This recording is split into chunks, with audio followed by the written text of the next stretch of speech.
Good morning, everybody. Just wanted to get started, not get started per se, just let you know that we're about to get started. Excuse me for the tease. We'll get started. The scheduled start is in 4 minutes' time. These are just warm-up boxes right now. We've got a good match coming up here. Narc Clones and Drywall Concepts. Both of them in the money as the top 6 places will cash. So we'll get started in a few minutes' time. Of course, all the lanes have to be set up as well, so maybe a few minutes after 9 o'clock local time. But it's great to have you all here, and we'll get started with match number 18 out of 23 in just a moment.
Hello and welcome. It is match number 18 of 23 here at Mixed Worlds 2024, live from Academy Lanes in Haverhill, Massachusetts.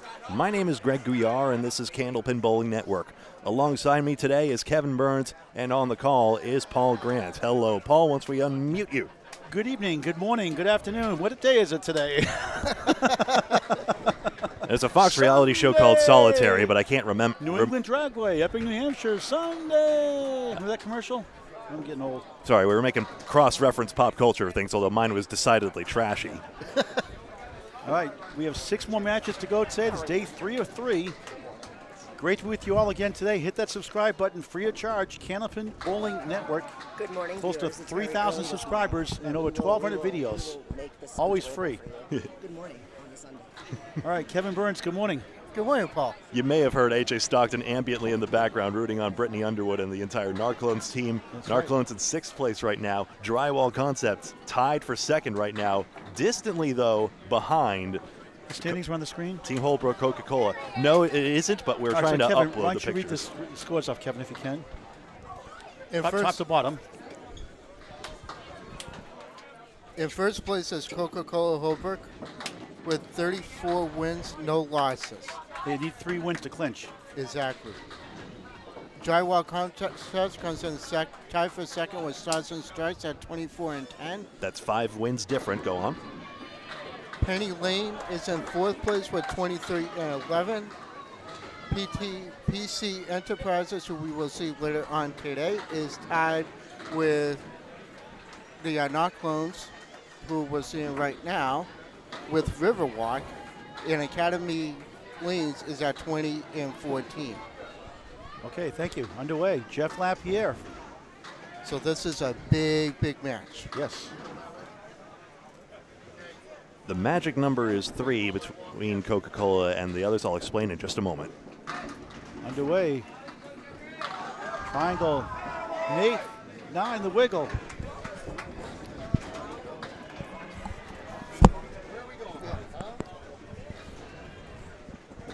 Mike Nardone's team, they call them Narc Clones. Lapierre goes right. Fontaine missed inside, got in the channel. Who wants to clone Nardone anyway? He does. Lapierre 10. One of the best bowlers in Maine, Jeff Lapierre. No relation to Scott Lapierre. His father is Jerry Lapierre, just saying. And that's our first Paul Grant special out of the gate. Put a buck in, Nate. Missed the second, make the third. It's too early for that. 2024 Mixed Worlds, proudly sponsored by Candlepins for Cancer. It's a bowling charity for Candlepin bowlers and their relatives going through cancer treatments. All the money we raise goes directly to families going through cancer treatments. We promote Candlepin bowling shows as well. as part of that? You get part by donating via Venmo 24/7. Candlepin. Thank you, Greg. Candlepins number 4, cancer.com. Finally, you put it up. Candlepins number 4, cancer.com. Leave it up all day. One more time. Candlepins number 4, cancer.com. I just leave it up so the viewers can see. There's also an address to send a check if you want, also on the website. Candlepins4, cancer.com. 501c3 charity. And it is a proud sponsor of Mixed Worlds. They get a little bit of airtime. Yeah. Just for the rest of this box, let's say. And we're doing a bowling ball raffle today. Free set of bowling balls, your color, your size, 2 4s to 2 7s. $5 a ticket. If you want to Venmo it today before 3 o'clock, message Nate Lees, L-E-E-S, by Venmo. If not, come down to Academy Lane, 725 South Main Street in the Bradford section. All right, second box, this one-string match. This is match number 18 of 23 with 24 teams. Jeff an 8, 18 through 2. Tough split for LaPierre, but 2 headpin hits and a 10. And Nate Fontaine 9, 19 through 2. Here's Melanie Penny, the former queen of the Hill, winner at Central Park Lanes, East Boston, Mass. Her home house. And one of the rising stars in Maine, Jenna Ward. Watch out for her, folks. Daughter of Michelle Ward. She's a very fine bowler herself. 1, 3, 6, 8, decent wood behind. Melanie gets the 4, 7, 8. They swapped Jeff the order on me. Lapierre, by the way, part of a 9-time Maine money match winner with Mark Weber. Nice ball. Oh. Melanie, same spot. I mean, 9 money match wins was pretty darn good. Jenna with the wood, doinks it for a 9. It's incredible the juggernauts you get on these shows And here on Candlepin Bowling Network. Tough 3 start. Familiar. It's not how you start sometimes, how you finish. Just put it behind him. At least she's laughing about it. Has a giggle on her face. Put it behind. Just as Team Coca-Cola that from last night. Yep. That's a Kevin Burns box there, 3. No, not really. 2, a 2, a 1. No. Now she goes left again, 4, 7. She's stuck on that left side. She just got to work it out. Jenna's got a 5-2 split. Throws a smooth ball just inside. 1, 7, 8, right side, 6, 10. Melody. She has no follow through. That's the problem. Wow. She's got to stop watching your videos, Kevin. I know my stuff. How to bowl. I know my stuff. I did go to Dan Murphy's coaching school, so I do know. Didn't do any good, did it? It helped. It helped. This kid did, Kevin. And there's 8, a 2 8 box. for Jenna Ward, 17 through 2. An unthinkable 3, an unthinkable 2. Unreal, unbelievable. A bad wow. 5 through 2. Now, Greg, the substitution policy? Interesting. Substitutions can be made before the halfway point in a string and not on a mark. It's tough to remember. You have to get the ball out there. Obviously not over that lob line, even though it's a loosely enforced rule. But getting the ball out there towards the pins is the best way to score highly. And Sarah Simmons on the right. Brittany Underwood left. Afterwards. We're going to talk to Austin Barnes after he's done bowling the first time. And Cancer is giving $100 up to $2,300 limit. We have about 800 left or so. A perfect game, 10 spares of strikes, $100. If you throw a 200 game for the men or a 175 game for the women, you get a $200 bonus also. All the money is left over bonus money from tournaments. Cancer roll-offs, not out of the charity. 8 for Sarah Simmons, another great bowler. 9 for Brittany Underwood, another rising star out of Webster Timberlanes, Abington, Mass. She has her TikTok also, Brittany Irene with 3 E's. Brittany, B-R-I-T-T-A-N-Y, I-R-E-N-E-E-E, 3 E's, triple E. Irene! Irene! Irene! Awoo! Now you'll see there's another TikTok address. That's the stream that's currently going on. That's Charles Collins, of course. If we sound a little loopy today, we're just a little sleep deprived. Hey, I got the coffee. I'm fine. You don't want to see me on call. Oh, what a shot for a spare. Simmons delivers 18 of the ball through 2. Brittany the 2, 4, and the 8. There's the jolt. Spares are difficult in the sport of candlepin bowling, so that's a great start for Drywall Concepts to get the first. Nice pinning for Brittany Underwood, 19 through 2. But 10's just as fundamental. We've seen a lot of matches decided by single digits, and those pins make the difference. 2024 Easter Classic 20-string champion Austin Barnes, one of the best young bowlers. He's on Academy 2 in the Friday Night Pro League. They won the title in 2023. They came in 4th place last year. And watch out for this guy. This guy's very humble, very teachable. And can't wait to see what he does in a few more years. He's on lane 14. Buries the pocket, 8, 7, 9. Here's the Terminator, Charlie Collins. He's got a TikTok page also. It's right on your screen there. Kevin, if you can read that, if you can decipher that, Kevin, you can say it. If not, I'll have Greg read it. No, good I catch. can. We'll have the soothing sounds of Greg Gouillart for this box. TikTok.com/@Charles1_. Lots of underscores at TikTok names. It's tough, so very happy to. Oh, what a shot what for a a spare. Wow. And now you see why Austin Barnes was so dominant at the Easter Classic at Leda Lanes, Nashua. You may call your next witness the defense rest. And let's not forget, Austin Barnes threw a 203. Collins, oh, what a shot that was. Amazing spare. In his 3rd string of the Easter Classic that propelled him to the That was extraordinary. Yeah.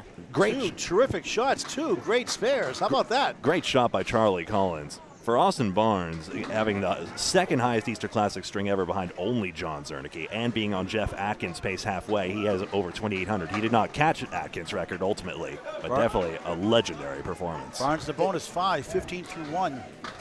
and he almost tied Leda's house record. He was 10 pins shy away from the 213 to tie that.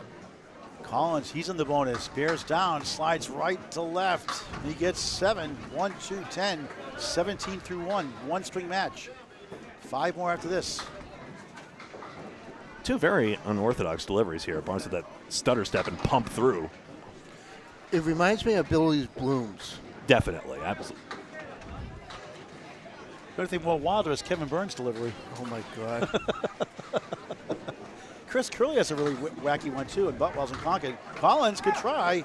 Wood sails by the 2. If you're absolutely curious, Kevin Burns was streamed on both Pro Series coverage and on Easter Classic coverage from the first year I covered it, which would be, what is that, 2020? 22, I think. 22, I believe. Barnes a 9, 24 through 2. Collins 10, 27 through 2 on Candlepin Bowling Network. Greg, talk about Candlepin Bowling Network. Candlepin Bowling Network is on Facebook and YouTube, so you found us in one place, you can also find us on the other. Also, an additional YouTube stream in progress currently with Bob Lee and Duncan McDougall, and perhaps another cast of characters as we've already had throughout. Please like the video on whatever platform you may be watching on. Just hit that thumbs up button. That'll be great in the early part of the day. Make sure people know about all our streams. And either way, thank you so much for your support just by watching. Mark Weber from Maine. Another good rising star, very young, in his 20s. We have Danny Harris. Fireball, Danny Harris. Paul, raise your microphone, please. We'll talk to Austin Barnes after this box. Thank you. Weber with the wood. Can he pick it up? No. Almost got him. It's wiggling around. Harris for a spare. That goes. Austin Barnes, how you doing? No sound here on the microphone. Check switch. Is the switch on? Test 1, 2. Nope. Excuse me. Harris gets it. Spare. Weber at 10. Test 1, 2. Paul, I've been feeling really good actually this tournament. All the adrenaline and everything going through. Honestly, I really don't feel my back. Awesome. How's it feel to be part of Academy 2? Defending champions a season ago this year. 4th place, did pretty good still. Yeah, we had a tough year. We had our up and downs this year. I mean, still a decent year for us, but with everything that we were going through, we really, all of us trying to get healthy. We're finally feeling good. How big did it help you think? Oh, strike on spare. Bombs away, baby. Harris, 20 through 1, 30 plus 2 through 2. Crushed it. Bowling with Academy 2, the veterans like Joe Smith, Dave Godwin, Mr. 235, all those bowlers, Jamin Jalbert. It must give you a lot of confidence, a lot of good coaching. On top of that, I also have Mark Gregory and Brian Kroll on Tuesday night, so just bowling with those 7 guys, I mean, my head game has gone to the next level. I'm just focused all the time, I feel like, and if I'm ever out of focus, I have 7 guys to keep me back in it. and they all will tell me what I'm doing wrong and how to fix it. And you got your name out. Your name has been out there, but winning that Easter Classic certainly gets your name. That put me on a different level. I feel like it's different confidence level for me too personally, because now I just feel like, you know what, all it is throwing the ball. You know you can do it now. All right. Good luck the rest of the way, Austin Barnes. Class act. Thank you. Great guy. Thank you, Austin. Thank Carries you, himself- Paul. Just handles himself very well off the lanes. Doesn't lose his mind. You could let that go to your head. A major victory in maybe one house's tournament. It's the most major single house tournament I can think of. Aaron 100 to Fontaine 94, drops 9. 6 pins up. There you see it.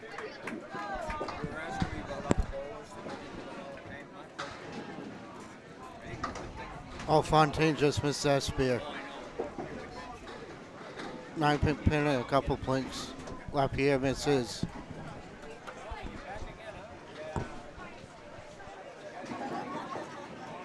Wasn't there. Each of the 9. Want to share that conversation you just had? I'm curious. Yeah, it's Tom Richmond. He wants to nominate Mark Gregory. I talked last night for dinner about who we think should get nominated for Hall of Fame. We had a good talk for about 10 minutes or so. Well, that's the greatest And, episode. he thinks we should nominate Mark Gregory. I said, nominate him, get him in. That's how you get in the Hall of Fame. Must be nominated. That's the way the system works. Until things change, you got to get nominated. So work with the system. Mark Gregory, a champion, as men's international champion as recently as 2022 with Team Academy Lanes. And he's pretty much at the end of his career, but he's still a pretty darn good bowler. TV veteran as well, and twice mentioned on our past 2 interviews, effectively, including the one you just had off mic just now. How about that for an episode of the Newlywed Game? I think he may have the credentials, folks. Jeff Lapierre, 27 through 3, staring at the 4-7 for a spare. He goes right with the wood and sweeps it down. 37 in the ball through 4. Little fist pump. I don't know if you can look this up, Greg, but has Mark Gregory ever won the Easter Classic? No, he is not. Easter Classic, I probably have the best stats on. He is not. I would have to pull out the spreadsheet and Nate tell you 9, later. 37 through 4 on Candlepin Bowling Network. This is match 1 of 6 today, the final rounds. 23 overall, 24 teams. All right, folks, we have a substitution already. Ashley Britton took over for Mel. Yeah, Mel had a 3 and a 2. Just a nightmare start. It's a tough feeling. Been there, done that, actually.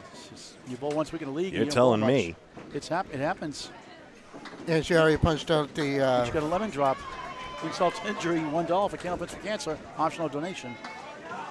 That's the 4-pin on the left, or 2nd pin on the right. The 6-pin, $1, 5 on a spare strike, 10 on the double strike.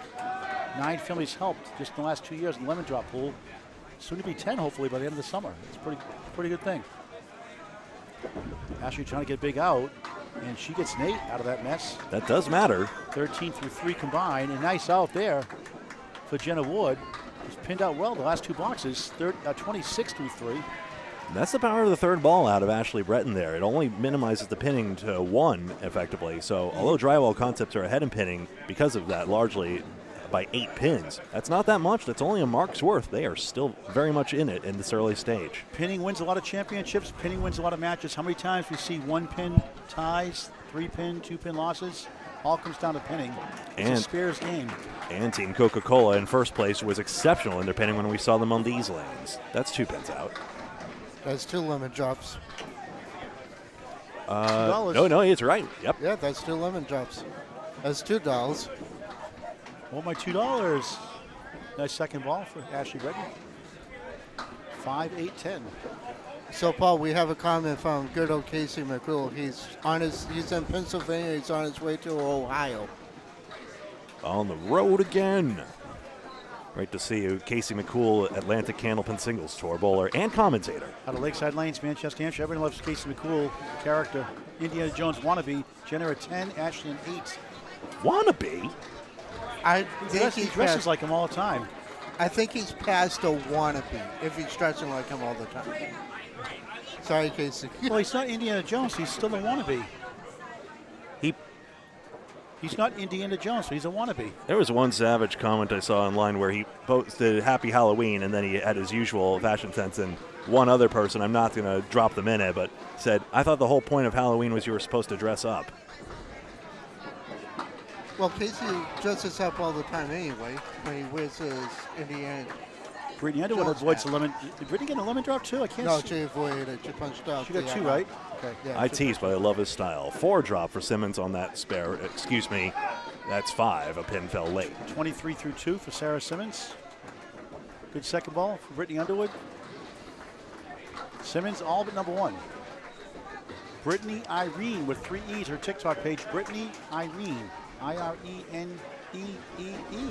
3 E's. Triple E. And no C's in TikTok. Check the screen.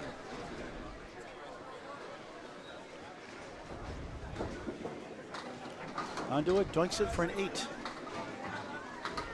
27 through 3. Sarah, nice pinning again. 10. 3's a while. 33 through 3. Brittany was the doubles Pro Series champion with Tommy Douglas this year out there in Augusta, Maine. Yes, she was. Her first pro title. Super good attitude in lanes. And what a fun event that was. Hopefully we'll see more women in Pro Series events to come with the new ladies division as of this year. September 22nd. It starts all over. Looking forward to it. Check mark for Sarah Simmons. Brittany trying to pull this over. Good bid. She just gets up there, throws her game. Good focus.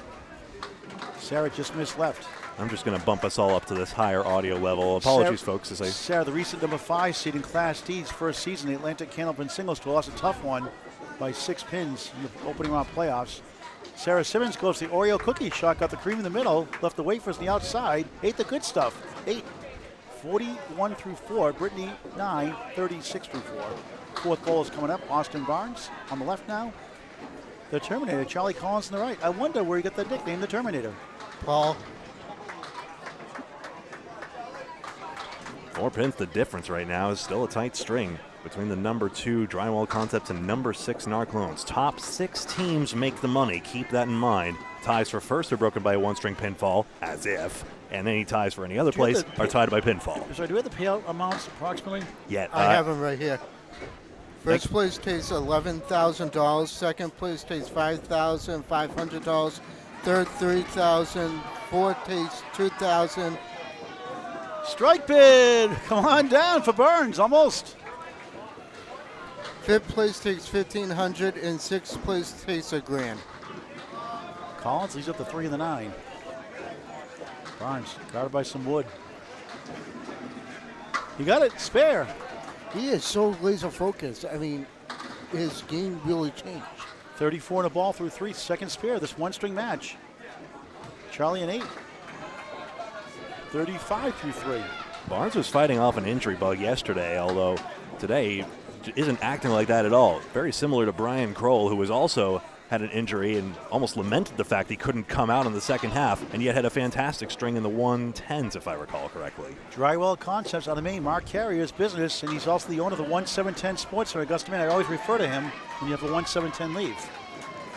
The updated version of the 1710 leave. Speaking of said venue where Tim Douglas and Brittany Underwood won the Pro Series, Kevin. Collins, tough lead, the setback. I bowled in that tournament too, and I gotta tell you, Barnes, nice ball, 9.5, 10, strike. there's a big 20. Rounds it up. And to think he could have had a double strike. That should have been a double. That should have been a double. There's just no guarantee in Candlepin. 44 through 3, 54 plus 2 through 4. Who says he's hurt? He said he did, but to me, he was fine. He was hobbling around a little bit. But no excuses, he says. He's going to go right at it. What a shot. What a strike. Looks like Dave Godwin up there. Well, interestingly, you mentioned Dave Godwin. He also had been battling an injury bug that unfortunately made Academy 2 not compete to the same level as they usually had, although they made a deep playoff run anyway. And then here he is now, a 110s average bowler in this event. I twisted his arm to talk here. Talk about Austin Barnes, how big he's been for your team on Academy 2. Austin Barnes on Friday night is definitely the MVP of the Academy 2 team this year. Last year, he has been absolutely phenomenal. Is he better than you too, Dave? Yes, absolutely, way better than me. But he doesn't have a 235. He might get there. He does have a 200. He's the 2024 Easter Classic champion with a 200 string on that day. He did that early in the day with the third or fourth game or whatever it was. Game, yeah.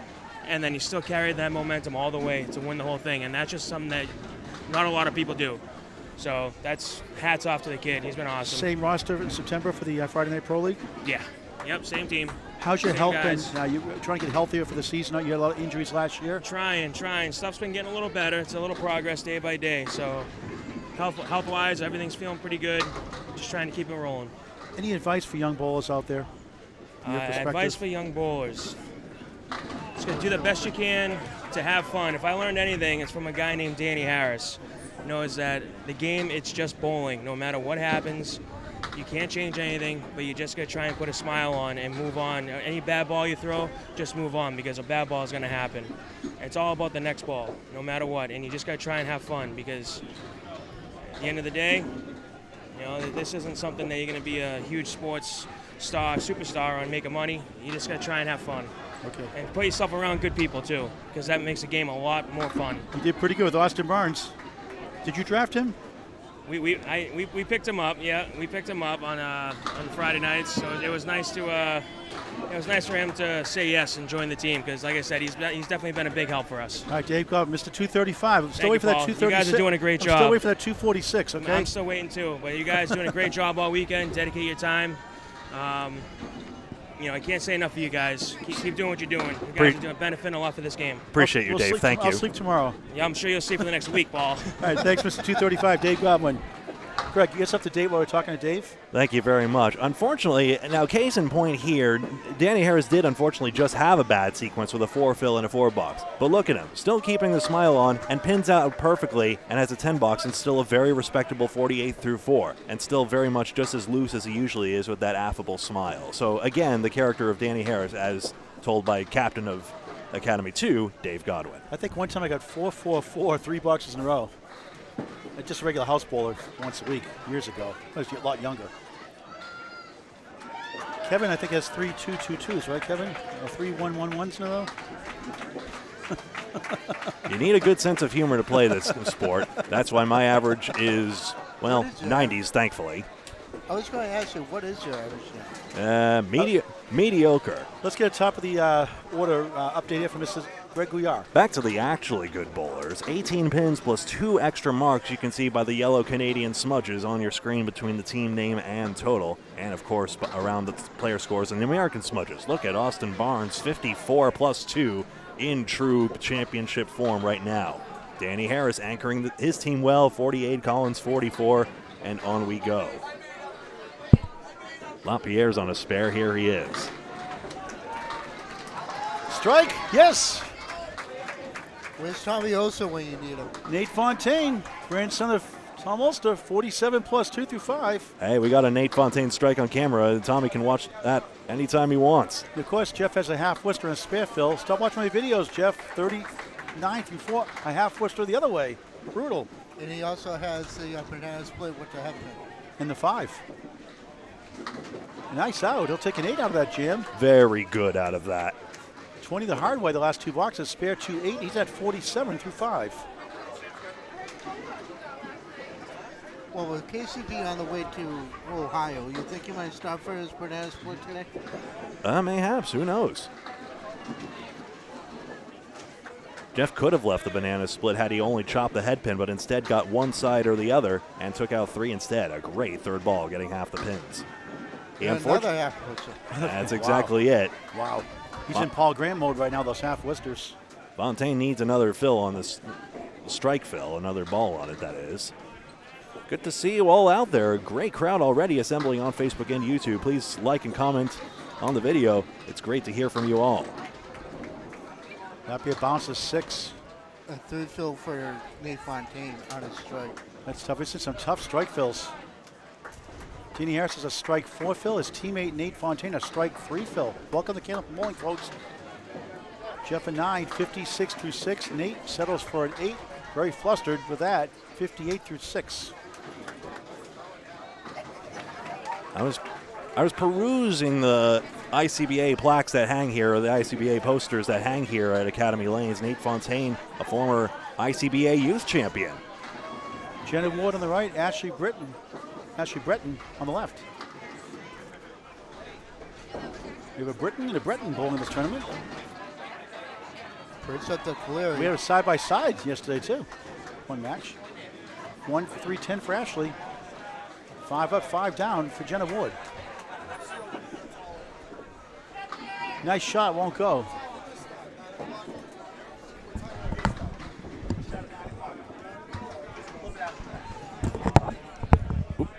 Careful about the mic rustling, Paul. Sorry. No spare either side. We'll pin out here. Jenna Ward. That's Jenna, Jennah.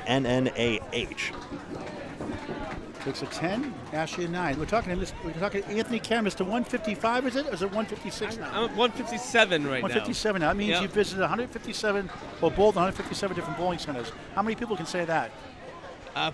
Probably not too many. Maybe Phil Clough, but I don't think he keeps track. Yeah.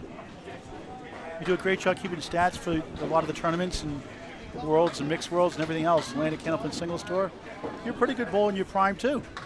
Yeah, I'm on my peak average about 114. I'm not nearly that good now. You bowled at Lakeside Lanes, Manchester, New Hampshire, in the Atlantic Candlepin Singles Tour. What are you working on in your game? Try to get better next season. I've been moving my arrows this round, and I've had some success. It's been a little consistent, but I'm doing okay at times. And I'm actually changing my home house to Putnam Street for next season. Oh, you're going with Jeff Little, the laser. He's going to That's Harvard. right, Harvard. That's right. Harvard. Right. Okay. All right. Good to see you, Anthony Karen. Thank you. You too. Take care of yourself. Anthony Karen. Thank you very much. Now, Jenna Ward's going to pick up 5 pins here. Again, you always want to keep your eye on the ladies right here. Jenna Ward up 21 pins over the number 2 slot, which hasn't gotten going yet for Narclones despite the substitution. So you see 21 pins up in there and 22 pins overall in the match. Men and women, you all have to contribute for mixed world success. Coca-Cola, the only team undefeated. 2 comments about that. Anthony Karen also appeared on King of the Palace, the sadly defunct YouTube show because of New Palace's closer after COVID-19, unfortunately. And then he mentions Phil Clough. We had a conversation over that at dinner. Is Phil Clough a Hall of Famer, or is Phil Clough Hall of Very Good? Everybody knows his name, of course, if you follow Candlepin for some time, of course. Do his career accolades rise to Hall of Fame level? I mean, if maybe, perhaps because of his longevity. Well, look at Carl Yastrzemski with the Red Sox. He had a 267 batting average. He bowled 24 years. Look at that shot for Sarah Simmons. Double pins is very difficult. Good shot, Simmons. 51 at the half, 45 at the half for Brittany Underwood. I mean, I'm nominating Phil Clough for the Hall of Fame. I've already got his stats. You are. And he bowled with a brace in it. He hurt his back really bad. He was bowling with a brace for years. A lot of bowlers would have quit. He didn't. When was this? And he bowled with plastic pins back then, back in the 90s. I see. So he bowls in everything. He's been to the Candlepin Cancel Ladder 2 or 3 times.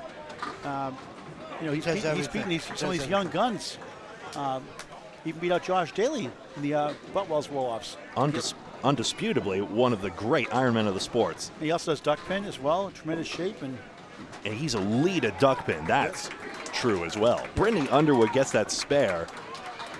He conducts himself very well on and off the lanes as well. And he's just great for the game, great ambassador for the game. And very low-key, too. A true gentleman through and through. Yes, very mellow and very gentlemanly. He's got over 100 King of the Hill titles. That's handicap with a higher edge bowler. That's difficult to do, too. Checking in here, I appear to be too high on Simmons. Now, I thought she had a spare in the previous box, but apparently not. So she's at 60 through 6, I beg your pardon. Brittany got that spare, so 55 through 6, back to live action. So this score is now correct with apologies, folks. A lot going on. 22 pins up for Drywall Concepts. Barnes, is correct. dominoes for double strike, 9. Again, and Barnes could have had 3 by now. Mercy. Englewood in front, going to be difficult. Here's the Terminator, Charlie Collins, Waltham, Massachusetts. Now going back to Phil Clough. Please raise your microphone. He's at 44 through 4. Barnes got it. He barreled through. Spare on strike. 64 through 4. 74 on the ball through 5. Wow. Dominant bowling, already 24 ahead of pace, if you consider 10 box a good pace.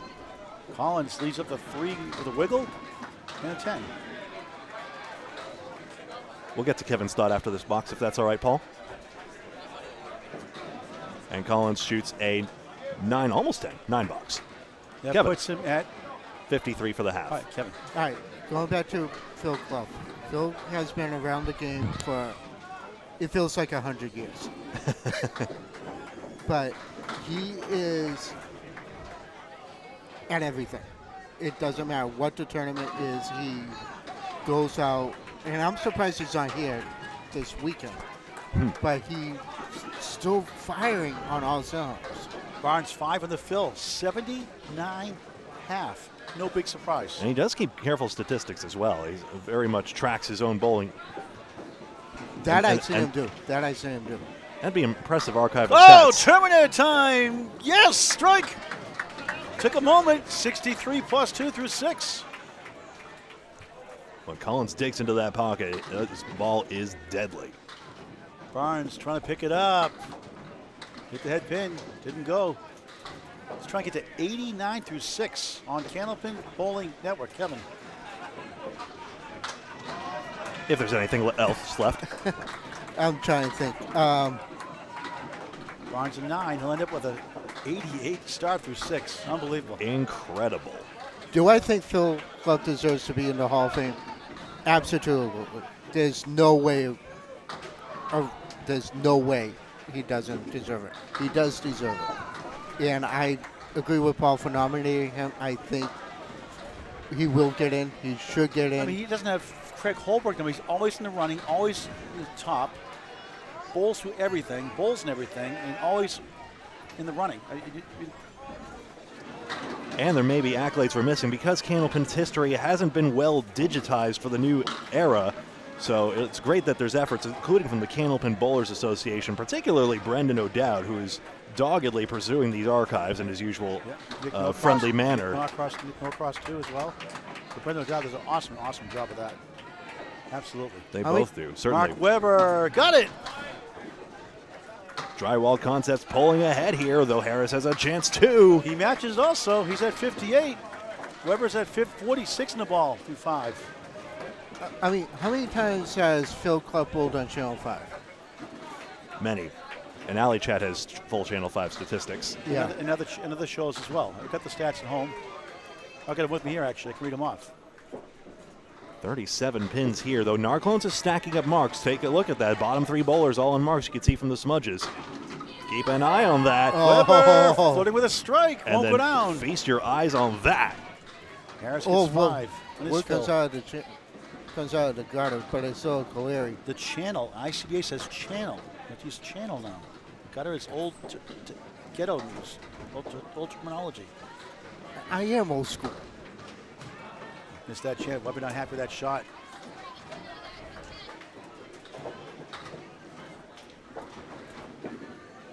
Harris just missed number 1. Update from Greg Gouillart after this ball. Weber still trying to avoid that. It's perilous wood, so it's unconvincing whether he actually would have made that spare, though it was behind the pin, so he did have a chance at it. Instead, Danny Harris picks up a pin, 10 box, against Mark Weber's 9. Taking a look at the scores here, 284 to 324, that's confirmed.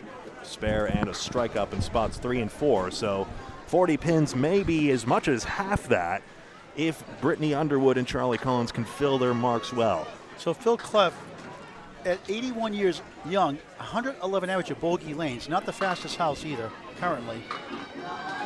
The season high was 125 at the old Palmer Bowl in 1983, now called Diamond Junction lanes.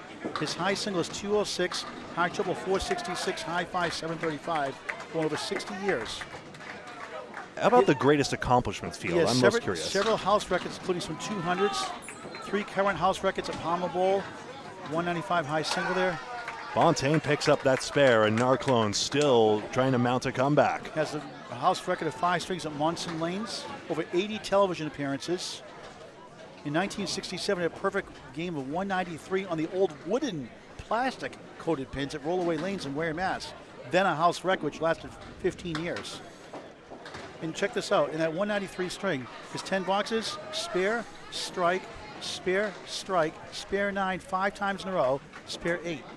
Incredible. I'm only 32 years old, so I don't fully appreciate the era of plastic-coated pins and how that affected the pinning. I'm very curious because I imagine pinning played a greater part in those days when high fills and explosive hits, like Fontaine's should have been but for that spread eagle, And he was would have been. He was a pin boy, too, right before the automatic machines as well. That's how much the game has evolved. Because when the game was first discovered, it was all wood pin boys the whole 9 yards. They were using rocks at one point as bowling balls. So I believe Phil Clough should be in the Hall of Fame. That's just my opinion, based on facts, not on personalities. I base it on facts, not on personalities, whatever. Well, Hall of Fame depends on what you, the people, think. Let us know what your thoughts are. Fontaine looking to pin this out. Yes, he gets an 8-box out of this, so spare 5-8 is a good sequence for Nate Fontaine. LaPierre trying to do the same thing, and he gets an 8-box for 72. On the Facebook stream, we do have a vote for Phil. 81 to 72. Yeah, I got the commentating here. I wanted to give you the... Hey, Jim Lazinski, Michael, is it great to meet you yesterday, by the way? Yes. He was on mic as well, right, Paul? Yes, Yeah. I think so. It is so wonderful when fans finally get the chance to meet us here. Christina Dill, US APH champion from 2023, watching. The Stars and Strikes, South Paris, Maine. Steve Mum, thanks for watching, and others. All right. Ashley with a 1. Oh, 1-2-8 that was. Now the 8-pin chipped out and back. I always get the 2 in the 8. Nice ball for Wood. The queen pin for the ladies. Holds up. If there's a king, there's a queen. Ashley, nice 10. Combined with Melanie Penny, 45 through 7. She took over after 5 through 2. Jenna Ward, nice 10. Making 4 10s in a row for Jenna Ward. 66 through 7 without a mark. That's pretty impressive. So right now it's 8 marks to 7 for Narclones, but because of this pinning gap out of slot 2, the pinning is currently, in fact, the same 21 that it is for player slot 2 as it is overall in the match, in favor of Drywall Concepts, a big contributor to their 33-pin advantage. Ashley, beautiful ball. 8, 9, and a 10. Wood to maybe help. Wood right in the pocket. She's got a diamond, a girl's best friend. But a lousy leave. It's only about 27%. Now player slot 2 coming alive here. Can Breton hit off the wood into the 10? Ashley she went wide left. Try to go left side of that wood. Could have spun in. Wood, nice ball. She got it. Uncut the diamond. Now, Greg, are you looking forward to the Stanley Cup 76 in the ball through 8. Short answer, yes. That's Monday. Ashley, 9. Which is tomorrow. 54 through 8 on Candlepin. Bowling Network, high definition YouTube. Craig, talk about how they can watch it on YouTube, what the benefits are on Candlepin Bowling Network on YouTube. That's right, Paul. So this stream is in both places, Facebook and YouTube. We do, although we greatly appreciate the opportunity to host on Facebook as well, we do prefer YouTube for the best viewing experience. You can replay and pinch in. And hopefully one day we will get replay capabilities. I've been looking into this, and unfortunately my technical knowledge has been lacking, but I would love to bring that to you innately on the broadcast one day. That's the plans for next year or so, or sooner. Nice bid. Brittany, 2 full. Tough break. Even the game has hit the object pin. Doesn't always work out. Or on my addled brains process as soon as possible, Look at that. whenever somehow. Banana split. Where's Casey McCool? He literally just said. He's in Pennsylvania, Paul. 7 for Ashley, rather Brittany Underwood.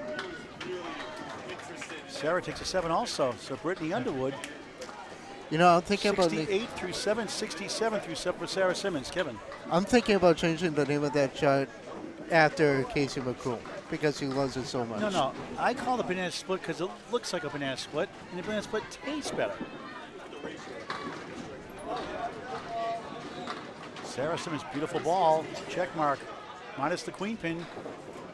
I wonder why it looks like a banana split. We'll get there. Sarah Simmons has 5 straight head pins. What a try by Brittany. If you take a banana, you chop it in half. One goes one way, one goes the other way. So banana split, I call it. Oh, not the 4, dessert. 7, 6, 10. Okay. Not the dessert. You take a banana, you cut it in half. My friend George in Salem, his grandmother was like 90. She loved banana splits, so I took a banana split, I chopped it in half, and I put it in a wrapping paper at a big celebration in Salem, Mass.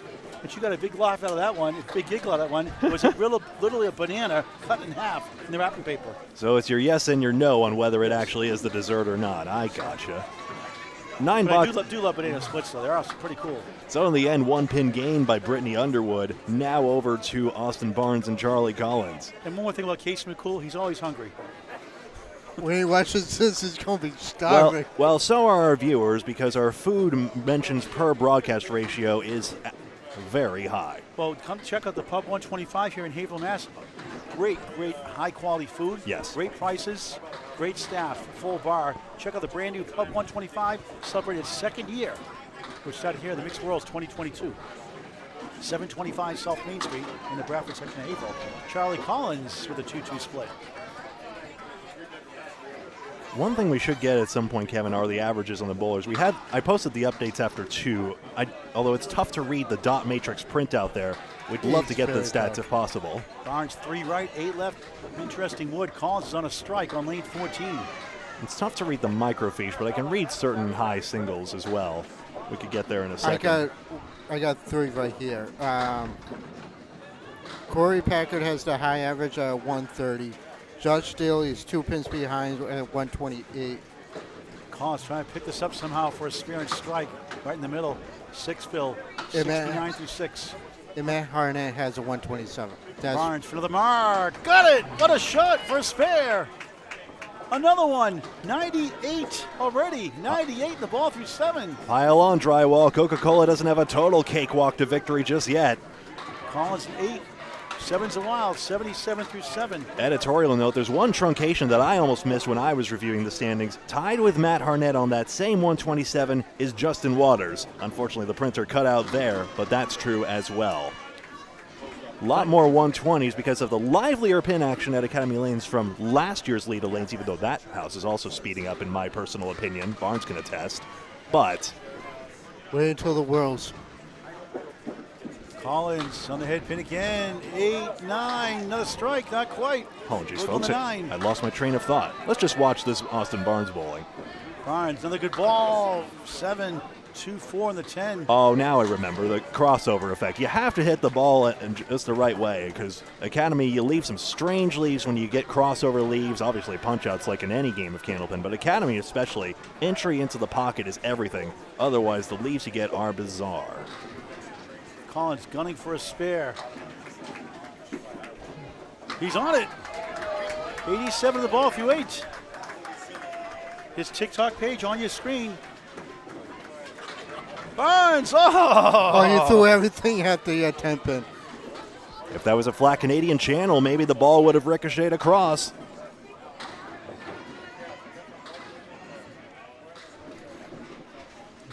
Nice friendly fire 10. Don't hurt him, Austin. Quality 10, though. 115 through 8 after the spare 7. What a string again. Anthony Caron's here for an update. Anthony Caron, Lakeside Lanes bowler, Manchester, New Hampshire. With 12 boxes left in the match, the Holbrook team is losing by 39 pins. To who? Wow. Team with Jeff Walsh on it. What Okay. team is that? Pub 125. Wow, it's an upset. They want to go undefeated. They're going to probably win it more than likely, but you never know. We've seen some strange things happen in these events. Anecdotally, I have heard that past Holbrook. Anecdotally, I've heard that past Holbrook-led teams have gone undefeated in this tournament, but no one's ever gone. I asked Craig last night. No one's ever gone undefeated. But the history of the past tournament is there. But yeah, past Holbrook teams have gone undefeated in prior years. They're going to need a lot to pull it out. All right. Thank you, Anthony Caron, for the update. But they have done it before. The road to this perfection has had some nervous moments along the way. That's just the caliber of competition. They had 3 in a row yesterday that were nail biters. Their final match last night was a nail biter. Harris takes a 9. Because that was right next to us on 15 and 16. 82 through 7. Mark Weber, 9. 73 through 7. Mark Weber and Mark Carey. Boy, if you want to see one of the best 5-string matches, high-octane matches, check out on Candlepin Bowling Network on YouTube, the main Atlantic Candlepin Single Store. Main Atlantic Candlepin Single Store, ACST Finals. He only had it for 1 year. He was the 4 seed. Mark Carey was the 1 seed. All I can say is unreal Unbelievable. Wow, wow, wow. Pins You will be fly at stunned. Newport Entertainment Center, and for Weber and Carrier, they made them fly. I will just tease it, saying there were 19 strikes combined. Wow. Main men's money match championship. Not money Atlantic- Match, Atlantic singles tour, rather. ACST Finals, August 1st, 2023. Check it out on Candlepin Network. Hit the subscribe button while there also. Mark Weber and Mark Carrier, absolute must-see event. Mark Weber, a great champion on money matches as well, more than paying for the ceiling tile he destroyed once. And that was the main money match I did. Was that money match 2, I believe it was, or 3? But again, for that one blooper, Mark Weber's dominance on the lanes is obvious. Yeah. And he's getting better and better. And obviously, you have good days and bad days, off years, but he's got the it factor. Like Danny Harris, who gets a 10. Danny Harris, runner-up in the Pro Series Tournament of Champions. 92 through 8. 9 from Mark Weber, 82 through 8. Top of the order. Another update from the soothing sounds of Greg Gouillart. I see you waiting, Kevin. I apologize. I'll just get through this update quickly. 22 pins and pinning advantage for Drywall Concepts. That is most of their 29-pin advantage right now. 9 marks to 9, just confirming those scores are correct right here. Austin Barnes going on a tear. Again, Jenna Ward creating a huge gap there. That's a big reason for the lead as well. Kevin. Do you remember when Danny Harris had that pin that flipped that leader during the finals? Wasn't that something? Nico Puhara clipped that one as well. Jeff Lamper drops 9.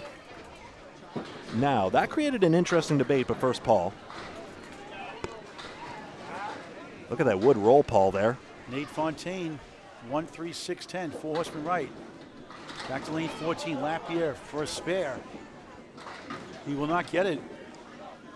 Fontaine goes inside, has the 1 and 10. It generated some debate about should that pin count. Now, the current interpretation of the rule is yes, a somersault pin was down and then stood up again, and that counts by the way the ICBA rule is written right now. However, some, like John Kafalas, who has been in Pro Series events as well, he took a look. He has an older version of the rule book, as do many people, I'm sure, and it very clearly calls out that somersaulting pins don't count. To me, like in most forms of bowling, if the pin isn't knocked down, it's not knocked down, even though it's very unlucky. And it's an interesting question of why that interpretation of the rule just suddenly fell off the rule book and led to this present-day debate over that. Nate Fontaine, opposite side, gets the 9 drop. No, He I shot was- a 9 the last box. Lapierre has the 5-9-7. Wood is angled slightly. Let's see if he can kick it over. Takes his time, waiting for a fresh ball. I always like the warm ball when you're throwing a good ball. You want that ball back in your hand. As long as it doesn't stick to you due to the That's heat. right. You can during the humidity season. This is for a spare. Won't go. Too high on the wood. Fontaine right on the nose. Fair. 100 and a ball in the 10th. 3 marks for Fontaine in this string. Lapierre, good pinning at 9. Disappointing 90 string, but he was the #1 seed in the Candlepin for Cancer Mixed Ladder Series. He bowled individual qualifier, including a 165. Lapierre 6 for 10 on the head pins. Let's watch Fontaine spare and then go to Kevin. 178, actually, yeah.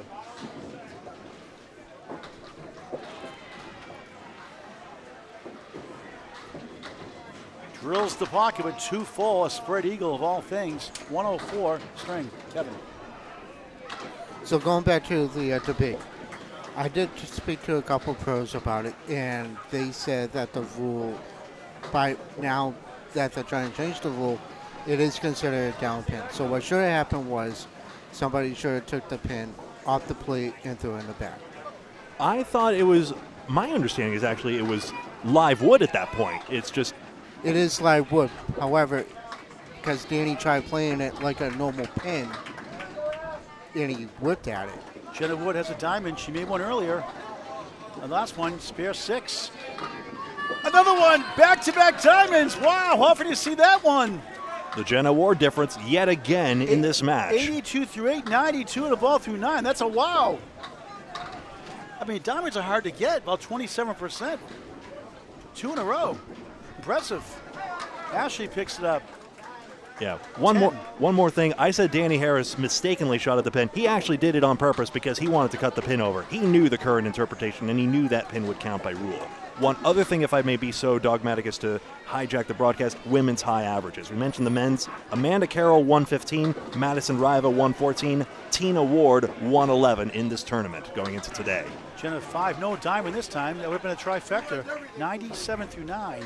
And she had 66 through 7 without a mark. And when you pin well, usually marks follow. You need 5 diamonds for a flush anyway. If it's poker, if it's Balatro, that's a poker roguelite I'm into these days. She missed left 1 of the 10, trying to get to 107. And very great pinning. Actually a 6-1 split. Now it's the 1 and 7 opposite side. Big advantage for Drywall Concept still. Jenna Wood, pretty 10, nice finish, 107. Jenna Ward had not left a pin standing since box number 3. Incredible end to the string. 8, combination of Melanie Penny and Ashley Breton, 72. But despite that, they have the lead by 37 on Drywall Concepts. Update from Greg on the mark situation. Well, not despite. That's the Jenna Ward difference there. You see a 37 pins for Drywall Concepts. Brittany Underwood and Sarah Simmons. Marks overall in the match, by the way, are 10-10 right now. Brittany Underwood, 8, 4, 7. Sarah Simmons, 1, 2, wobbling 6 and 10. Advantage Underwood. Brittany 78, Sarah 76 through 8. Beautiful ball, 2 full. And Brittany got robbed.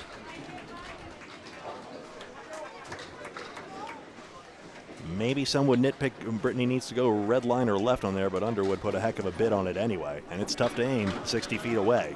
On the channel for 9, Sarah gets a 10. Sarah 86, Brittany 87 through 9. Brittany Underwood's TikTok page, Brittany Irene with 3 E's. Brittany, B-R-I-T-T-A-N-Y, I-R-E-N-E-E-E. Tuesday night, should be streaming again. Charlie Collins, the Terminator, his TikTok page is on your screen there at home.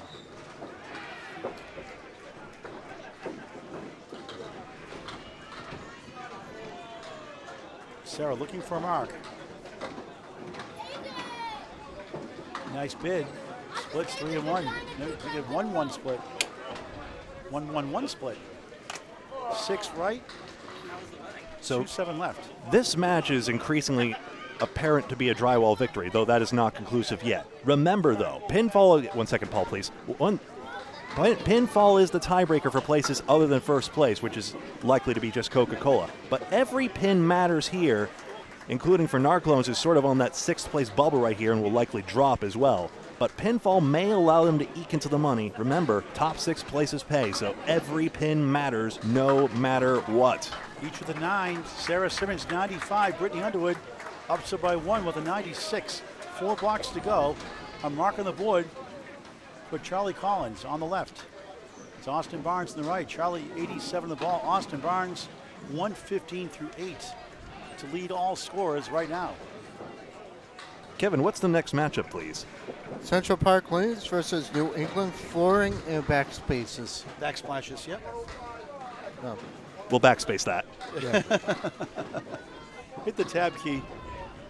Anyway, Central Park Lanes, by the way, yesterday, very impressive. They won 9 and 1. They won 9 matches out of 10 yesterday.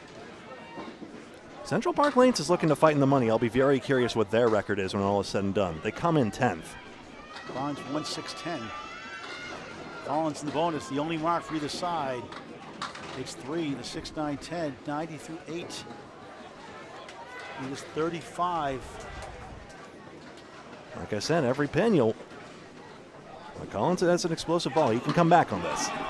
Nice shot, spare for Barnes. Another one. 125 of the ball tonight. Same principle, pile on, Barnes. You never know which pin could be the winner. Collins leads up to 3. That looked good. It's not running up the score. We're playing for standings as well, even though this match is an anticlimax at this stage. Collins 9. Drywall Concepts has the lead. I read the scoreboard wrong, Greg. Drywall has the lead, right? Yep, Drywall has the lead. Okay. I could put that separator line Yeah, maybe. you know what? I was looking. It looked like it was on our clone, so that's why I got messed up. Sorry, I've reading your scoreboard wrong. Let me see if I can do It's on the something. wrong column. It's Drywall Concepts in the lead by 36. Boink. Put a little divider line there. How's that? Okay. Thank you. And that's for you folks as well. Hopefully that helps out. Barnes the bonus again. 6. 131 through 9. Back at it again. Yeah, I might have to put that dividing line in the Oh, future. strike! The Terminator, second strike of the string. And- 109 plus 2. And fourth mark. I still can't believe he has his mother anchor in your league. And, well, she's a delight to have. Her Tuesday night league. Ryan Family Amusements Millis. It's a ton of fun. Excuse me. That's correct. Mother always One. has a smile on her face, always encourages Charlie. Oh, she's a delight. Absolutely. Lori Canny. I'm a pit ball too early to score that. That is a 10 buck for Barnes. 141 for Austin Barnes. How much confidence did he get, Greg, since that Easter Classic win? On another level. I put the 10 on the board prematurely, but pretty safe bet with him. That is a safe bet with him. Collins filling a strike.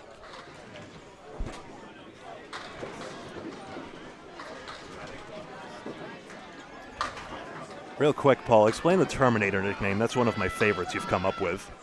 Well, I did it at Friday Night Pro League, and he threw like 7 strikes in Friday Night Pro League in 5 strings. I did the Candlepin for Cancer qualifier, Metro Bowl and PBD Mass, in season 1 of Candlepin for Cancer. And look at that shot. Wow, a spare! Bid 20. 119 Incredible with finish a at spare 20 and strikes bucks. to finish it up. And so then he threw 10 strikes in the Candlepin for Cancer rolloff. The next day, within less than 24 hours, he had 17 strikes, 8 strings. I call him the Terminator. He terminates the pins, and then, That's right. He terminates the pins. but also what is it? The Terminator protects his mother or something Yeah, like that? The mother protects the Terminator. That's it. Well, he protects the mother too, but the mother protects the Terminator also. That's the cleverness I love about that nickname. Oh wow! Bombs Dirty away, Harris. baby, for Harris. 3 Nuclear missile there. He's got 2 strikes in the string. 102 plus 2 through 9. Weber, what a try! Leads up to 6. Weber had 3 splits here. That's part of the reason he got stymied there. Maybe he could have used a few head pins, but again, his head pin accuracy is generally good, if maybe a little below where he would ordinarily want it. Weber settles for a 10. 92 through 9.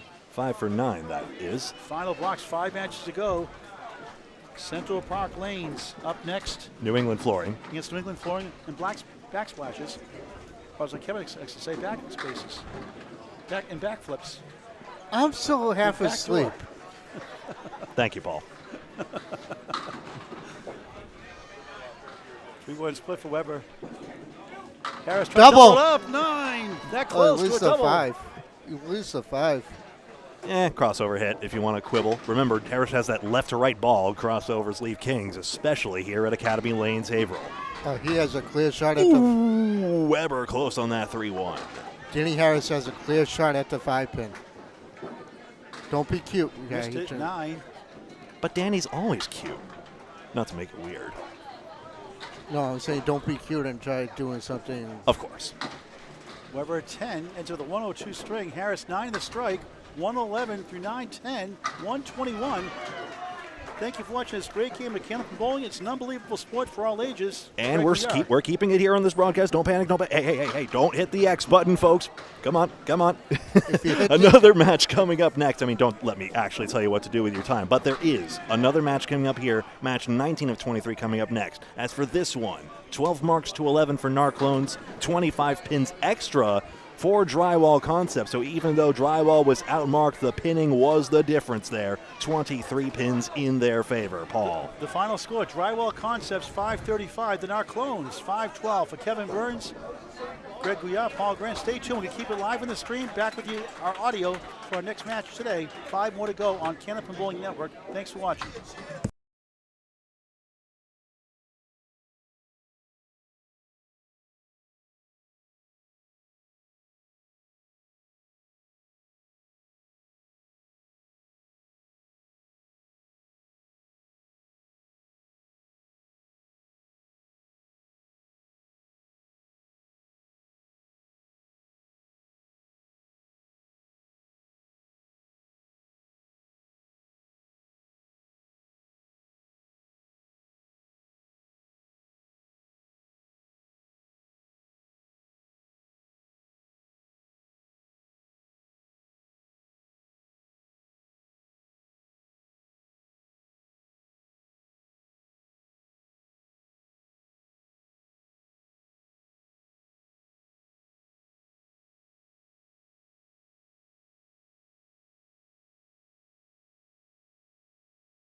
Hello, everybody, and welcome. It is match number 19, not on Charlie Collins' stream. We'll get that fixed out eventually.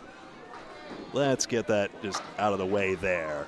Excellent. Now we can have a broadcast, and now we can have Nick Zuffalato, the man we call Freshie, against Alana Brown. It's New England Flooring and Backsplashes versus Central Park Lanes in the second match of 6, live from Academy Lanes, Haverhill, Massachusetts, 2024 Mixed Worlds. Freshie starts with a split. We have some updates here, and it is not yet the coronation of Team Coca-Cola Holbrook. They lost their previous match, and although Stars and Strikes in second place lost theirs, we saw for ourselves how Drywall Concepts won. Brown begins with a spare. Freshie in his accustomed leadoff spot, although he switched teams. He was on PC Enterprises in the last tournament at Leda Lanes 2023. Now on his way to the squad captained by... Excuse me, I was mostly sure of that, and then my confidence left me there. Oh, of course, Dave Hodge Malahan, owner of said company as well, New England Flooring and Backsplashes. Central Park Lanes, referring to the house in East Boston. The Vazellas, proud owners there. It's 4 out for Freshie on this one. I'll switch this microphone on for you, Duncan, and we watch Alana Brown dump 9 on this one. What a start for Central Park Lanes, who are in the thick of it in the standings. They came in 10th. I will have to check in to see if they won their last match. They did win. They won on the other stream just recently. Thank you, Duncan McDougall, for that. Great to have you alongside. Maybe Paul Grant will pop on. Brown, 19 and another. Alana Brown ended hot, starts hot.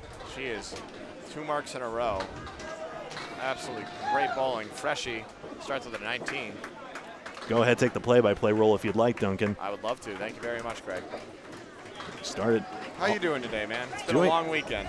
Doing all right. Hey, it is difficult to do these 23 matches for our folks here, but it's an absolute pleasure here. The best of the best men and women across the past, present, and future, and often overlapping generations of bowling. What a delight to have them all here. Here's some overlapping right here. Deb Reagan, old standout, and been here for a long time. Up against Sarah Wright, the up-and-coming. Including on TV shows as well. Kevin, I'll unmute your mic as well. Kevin Burns joining our broadcast as well. Deb Reagan starts out picking out 3 pins. I believe it's a long E in Regan, if I recall correctly from the TV shows. Yeah, it is. I believe is correct as well, yep. Sarah Wright, you recall from Atlantic Candlepin Singles Tour. Duncan, I'll make sure your levels are up as well so that everyone can hear you. Thank you, sir. Yeah, she was in the Class D North last year, looking to be in the Class C this year, if I'm not mistaken, based on average. She has thrown some gems and is a rapidly rising bowler. Yeah, great balls like that are why. Is she going to go? Wow, makes the 4 and 2. You don't see that go very often. She makes it clean. Great spare. Sarah Wright, 10 of the ball. Deb Reagan looking to answer, cannot. Now Sarah is also up and rising. I bowl with her in my leagues at Leda, and I watch her every night, and she buries the puck. Yeah, she has a propensity for big strings. Leda Lanes in Nashua, New Hampshire. She actually came up to me during one of her matches during the ASCT because she was all over the place. She asked me, ACST. What am I doing wrong? And I said to her, you're in your head. Just get out of your head. More often than not, that's the issue. Yeah. Bowling is a mind game. 20% mechanics, 80% mental. How about this? A mixing ball for Sarah Wright as it's going to come up the ladder and drop 7. That's the Sarah I know. Those are her fills. Which is why, even though bowlers only are 1 at a time, the chanting and support you get from your teammates is an art form in its own right, and it does have an effect. Absolutely. So for the viewers who are watching, Paul, you and I, the first string, I did find out that Coca-Cola Holbrook is no longer undefeated. Yep, Academy Lanes took them out in a wire-to-wire win, it sounded like. That's Pub 125, that Academy team, I believe it was? No, I think it was the actual Academy Lanes. Excuse me, I was told Jeff Walsh. My mistake. I may have been mistaken now. I don't know. My information came secondhand. We'll get a confirmation on that. Sarah Wright is on 16, excuse me. I scored that box wrong, Yep, and there you that's see it. 26 through 2 for Sarah Wright, and Deb Reagan at 16 through 2. No, it's, Coca-Cola is still a commanding lead, though. Oh, yeah, Stars and Strikes is the only second-place team to win their match, so they're the only one gaining. Now, And still looking to potentially make an impact. We did get an update on the prize pool as well. Coca-Cola looking at $11,000 for first place if they pull it out. Kevin shared that update as well earlier. It halves for second place, $5,500. Yep, and then goes down from there. Lori Rossetti starts out with a tough break on the head pin. Triangle 3 plus the 7. A preemptive apology. I said to Lori Rossetti I spelled her name correctly the first time. It is 2 S's, 2 T's, but I'm now concerned I may have spelled it wrong in a previous broadcast, so apologies to her, and I'll tell her that myself if I get a chance. I think she'll get over it. It's all right. We're all trying our best here. Karatapani, you know, he's been struggling staying on that 3-pin as of last match, and the struggles seem to continue for him a little bit. He's got a cluster of 5 to deal with. I was here. He came in early Friday before we all set up, and I was watching him bowl. He was having issues sliding. And that is a 7-box and a great 10-box for C- Karatapani. That's a good shot for Pawnee to get those pins there.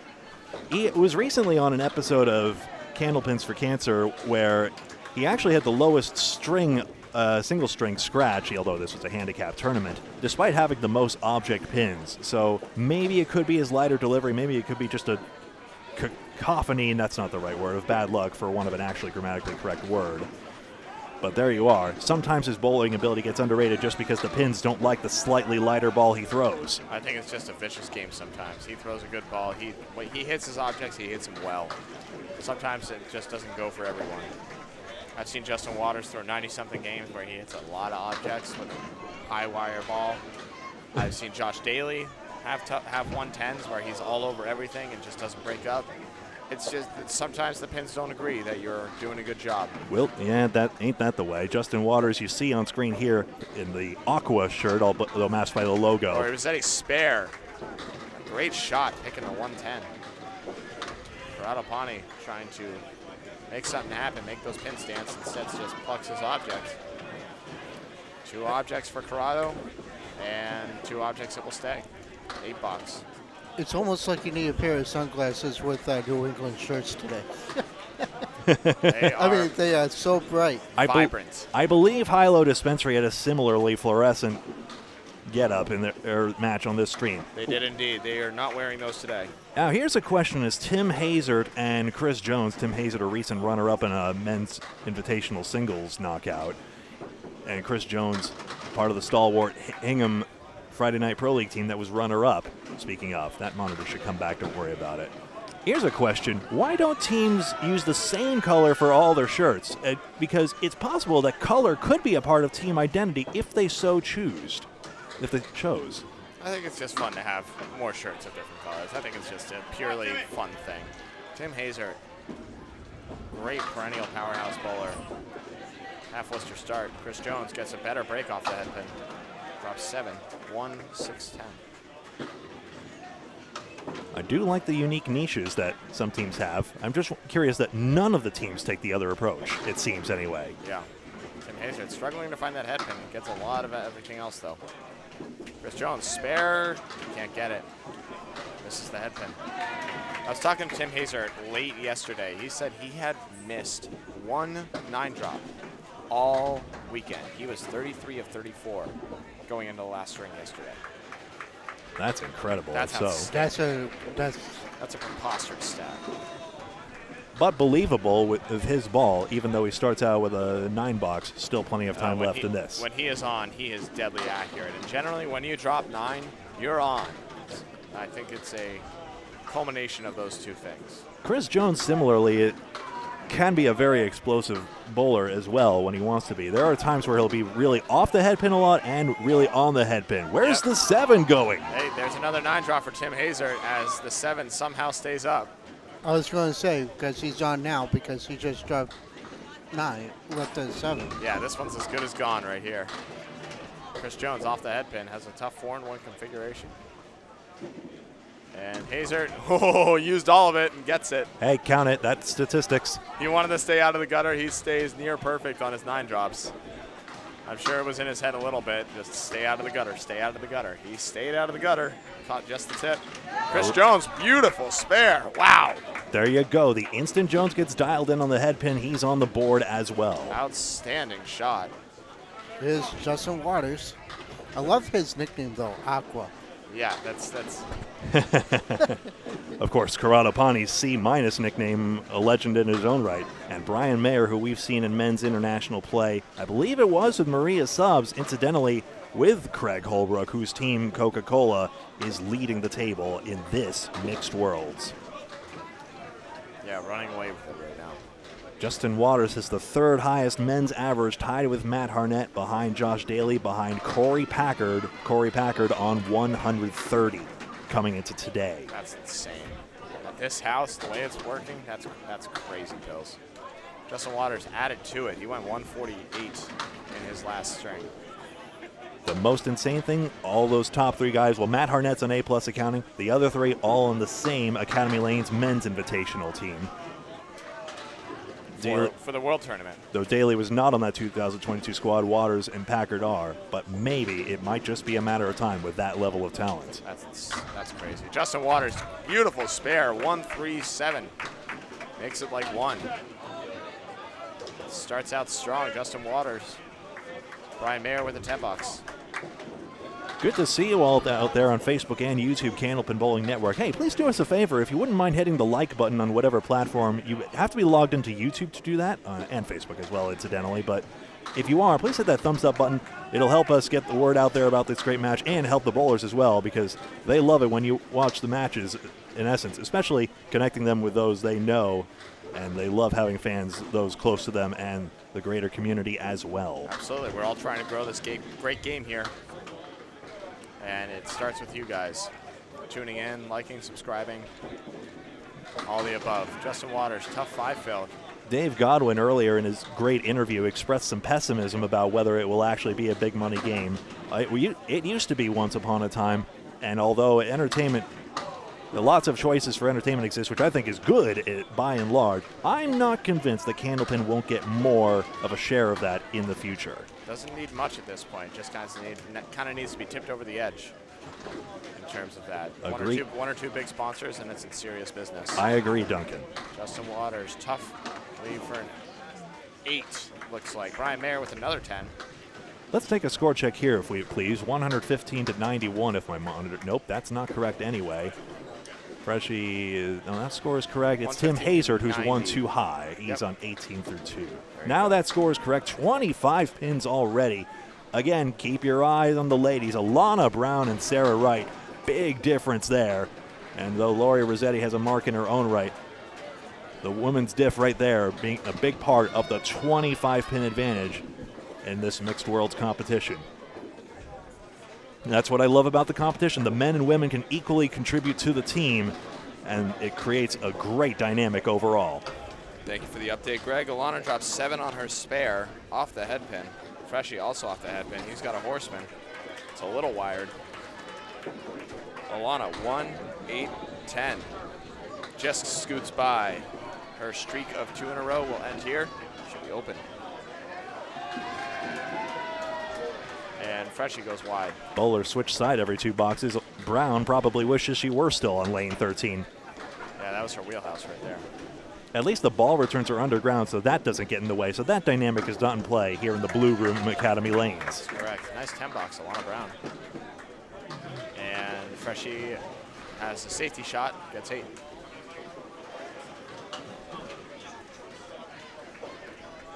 Lanes 13 through 36 here in the Blue Room. Substitution for Freshie. Looks like, yep. Who have we here? That is a good question. This may be Dan Leggy by the looks of it. I believe that's the only logical choice it can be. So I will if someone could please confirm that. Kevin, may I ask for your help, please, with confirming that? Yeah, I will. Thank you, Kevin. But I do believe we have Dan Leggy in, and I'm going to mark it accordingly.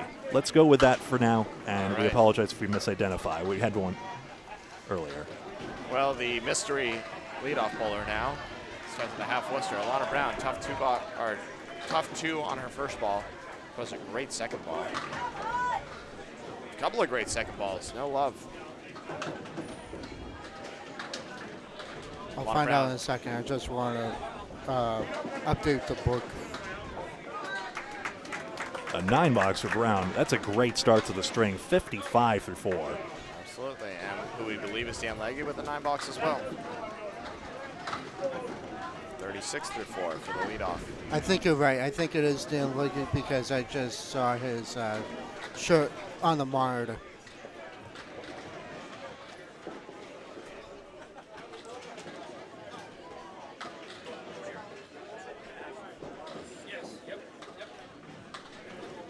I knew it.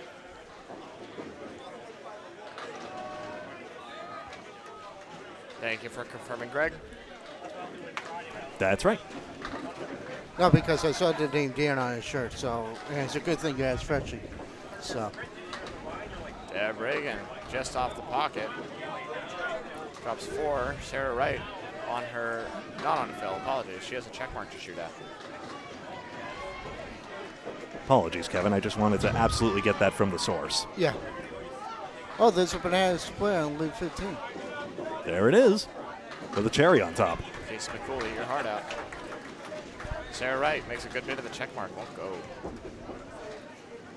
Now the only other sub they have available for this match will be Amanda and the captain, Haji. That would be Amanda Label, yes. Yep. We saw her earlier on a previous stream. We saw her yesterday when we covered. Sarah Wright with an 8-box, Deb Reagan with a 9-box. Speaking of Amanda's, Amanda Carroll with the high woman's average over Madison Riva and Tina Ward going into this competition. Amanda Carroll on Team Coca-Cola Holbrook. And strong women lead to strong teams in this mixed world, and it's probably no accident that they're number one because of that. During the break, I was talking to Anthony Tarrant, and he told me that Amanda Carroll struggled In the last string, in the last string. Yeah. sometimes that happens. It just doesn't work out, and they lost. So Half Worcester for Sarah Wright. Big 9 drop off the head pin. Only one left standing for Deb Reagan. Hardest single to make. as the ladies go, so often go the teams. Good ball, Sarah Wright. Gets in the pocket. Just a hair heavy. Has a 2-1 split to shoot at for a 10. That might go.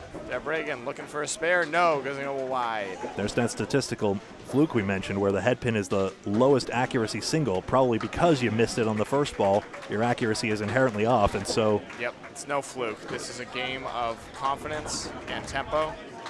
If you are on your objects, you are on tempo. Just like that, Deb Reagan on tempo there, gets a 10-box. Sarah Wright, tough 9-box. And gains 8-box, apologies. and gains 2. It's the slightest things that make the biggest differences. Especially early on. You never know how important those pins are going to be until the 9th and 10th boxes. So great, 2 matches in a row. We've seen an early substitution. We'll see how it impacts here. Still time for more as well, as we're only in the 3rd and 4th box. I think they have the opportunity to sub up until the 5th box, assuming the bowler is not on a mark. the Sonia Johnson substitution stands out as one of the most effective we've seen this weekend. Yeah, they salvaged Bud Light 3.0 salvaged a tie with that, if I'm not mistaken. That was an epic finish, It was indeed. if I'm remembering the right match as well. No, but it was. Yeah, I think the 3 of us did that one. Sean Baker made some crazy shots at the end to bring it back. Oh, that's right. And Paul came by and says, like, oh, darn it, I wanted to do that match. But we all need breaks here, 23 matches. But don't worry, folks, we're doing good self-care here because we want to bring you the best of the best in the best way we can. Absolutely. Third Both ball. these bowlers, C- and Lori Rossetti looking for outs. Toronto gets his. Nice 10. Cleaning up the horseman. Lori Rossetti, 6 pins to work with. Watch that bounce on the approach as she goes. It's unmistakable. Great out right there. Gets 9. That's excellent. Heck of a pitch. Still a big advantage for Central Park Lanes, but good pinning stems the tide a bit. Is it stem the tide? I keep saying that. If nothing else, is a verbal crutch. Stems the tide is correct. Okay, good. But I'll try and find other turns of phrase. There's plenty out there. I'm trying to vary my vocabulary a little bit. I thought I did a good job. I listened to a few of them yesterday, and I'm like, oh, okay, there's some words I say too much. I need to reel them in a little. We're all looking to improve. That's the way. Absolutely. Oop, there's one now. That's $1. Candlepins for cancer.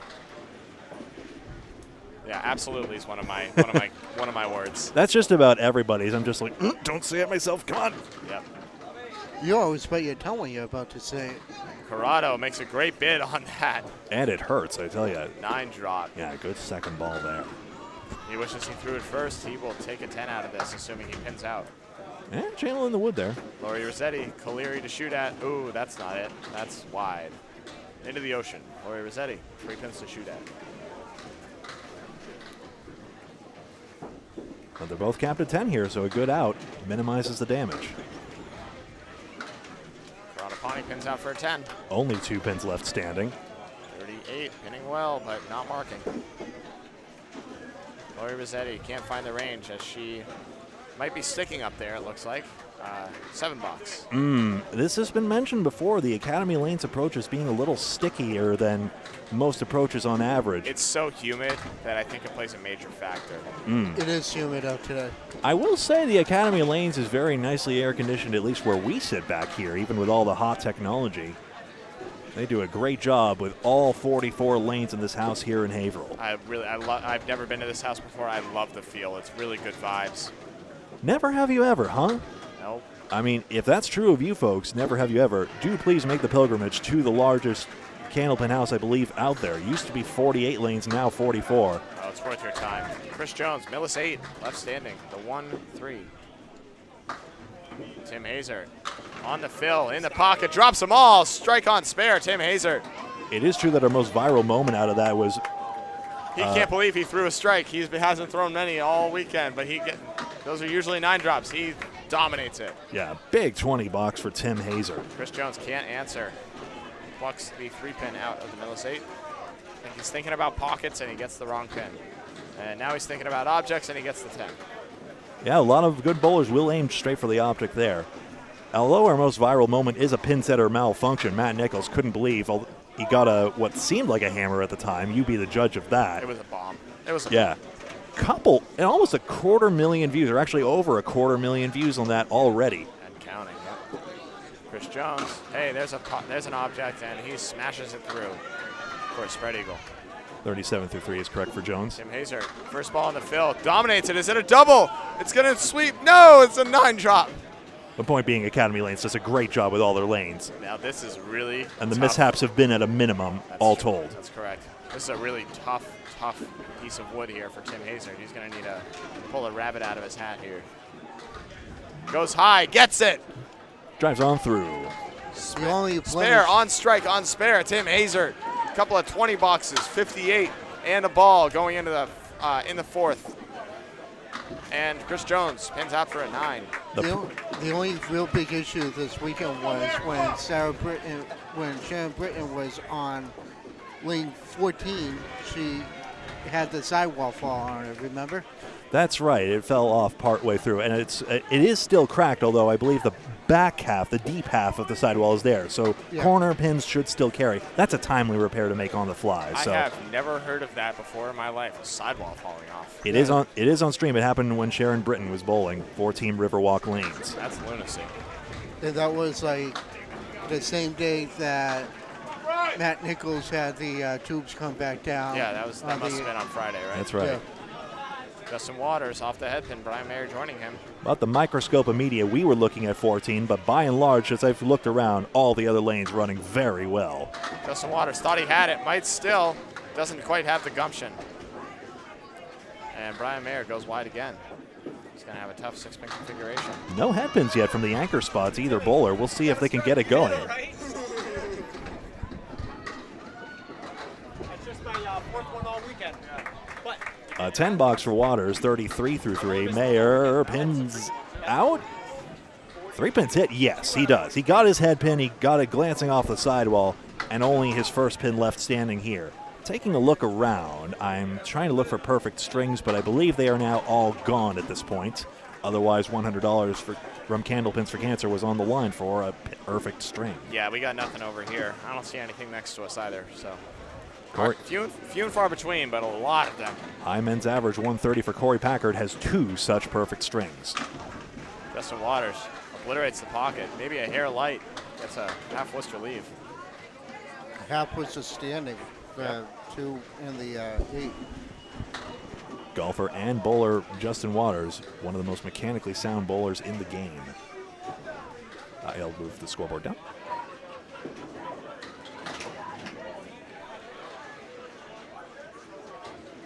Everyone looks on.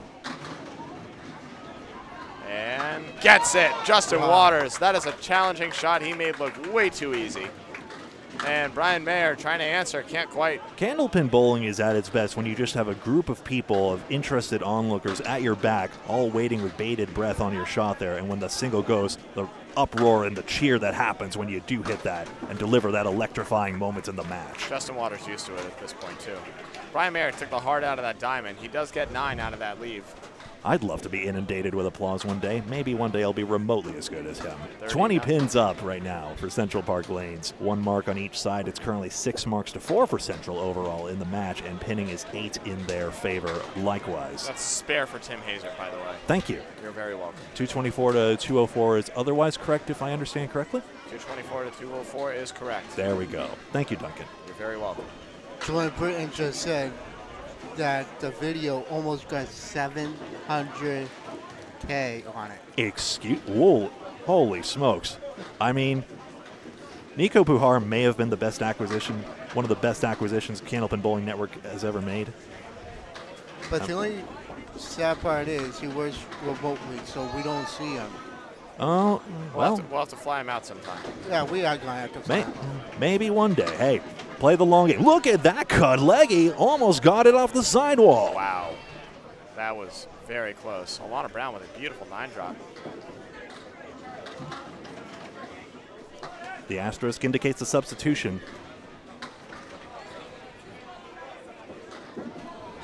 And Alana Brown can't convert. Just missed. Tried to use the wood as a guide, and it just flew off on her. Shame. And Dan Leggy with a 9-box. Shame, too. Brown had a great start to the string, which means a resurgence is not far off, surely. One would think, yeah. Sure, she leaves that pin, but that was on the head pin, so that ball again, you never know. Her first ball's been pretty immaculate so far. Hopefully she can find it again and make that second ball work for her as well, if she needs it. I mean, I've seen her throw hammers already today. Dan Leggy, big 9-drop. 9-pin with wood. A lot of Brown. Just drifts off that time. Takes out the whole right side. Left side of the middle. Outstanding. Dan Leggy gets it. As long as you play on the broadside, that's how it goes. Good shot, Leggy. Looks like there's some foul light issues happening on lane 16. Charlie Collins just got flagged for it when it was obviously not a foot foul. So they are trying to work through that. I don't know what the semantics are between it. It's that red light that comes on in the masking unit. That's not the reset light at Academy Lanes. That's the foul light. Yeah. So they're trying to figure that out. Though there are 2 dots there, one wonders if you could theoretically make one red and one yellow and do it that way. You can. Is this the second ball for Alana or the third? True of many other houses, Kevin. Oh, as wow. You know. What a beautiful bid for a 9-box. Alana Brown makes something out of nothing. 73 through 6. Very respectable.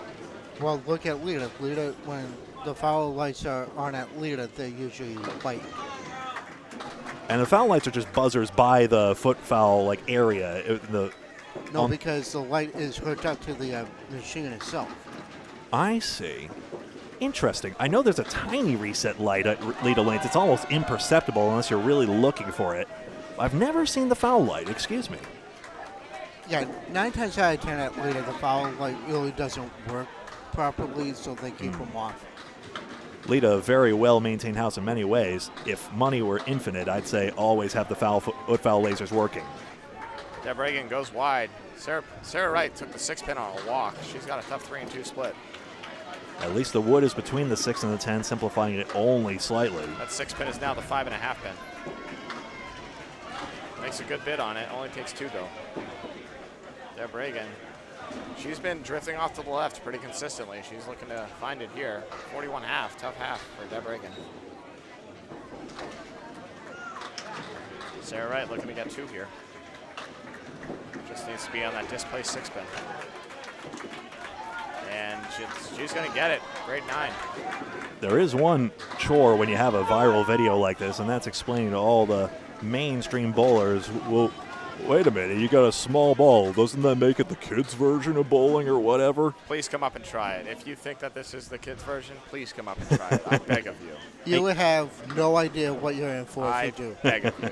If you hit 100, I will pay you a lot of money. Yeah, I got You're it. not going to. No. It is true that kids can hold the ball, so it is great for parties, but at the competitive level, the small ball makes it harder. Some kids have bowled very well. There's the YouTube video, Cole Fry throwing a triple strike in a 150-something game when he was, I want to say, 11 or 12 years old.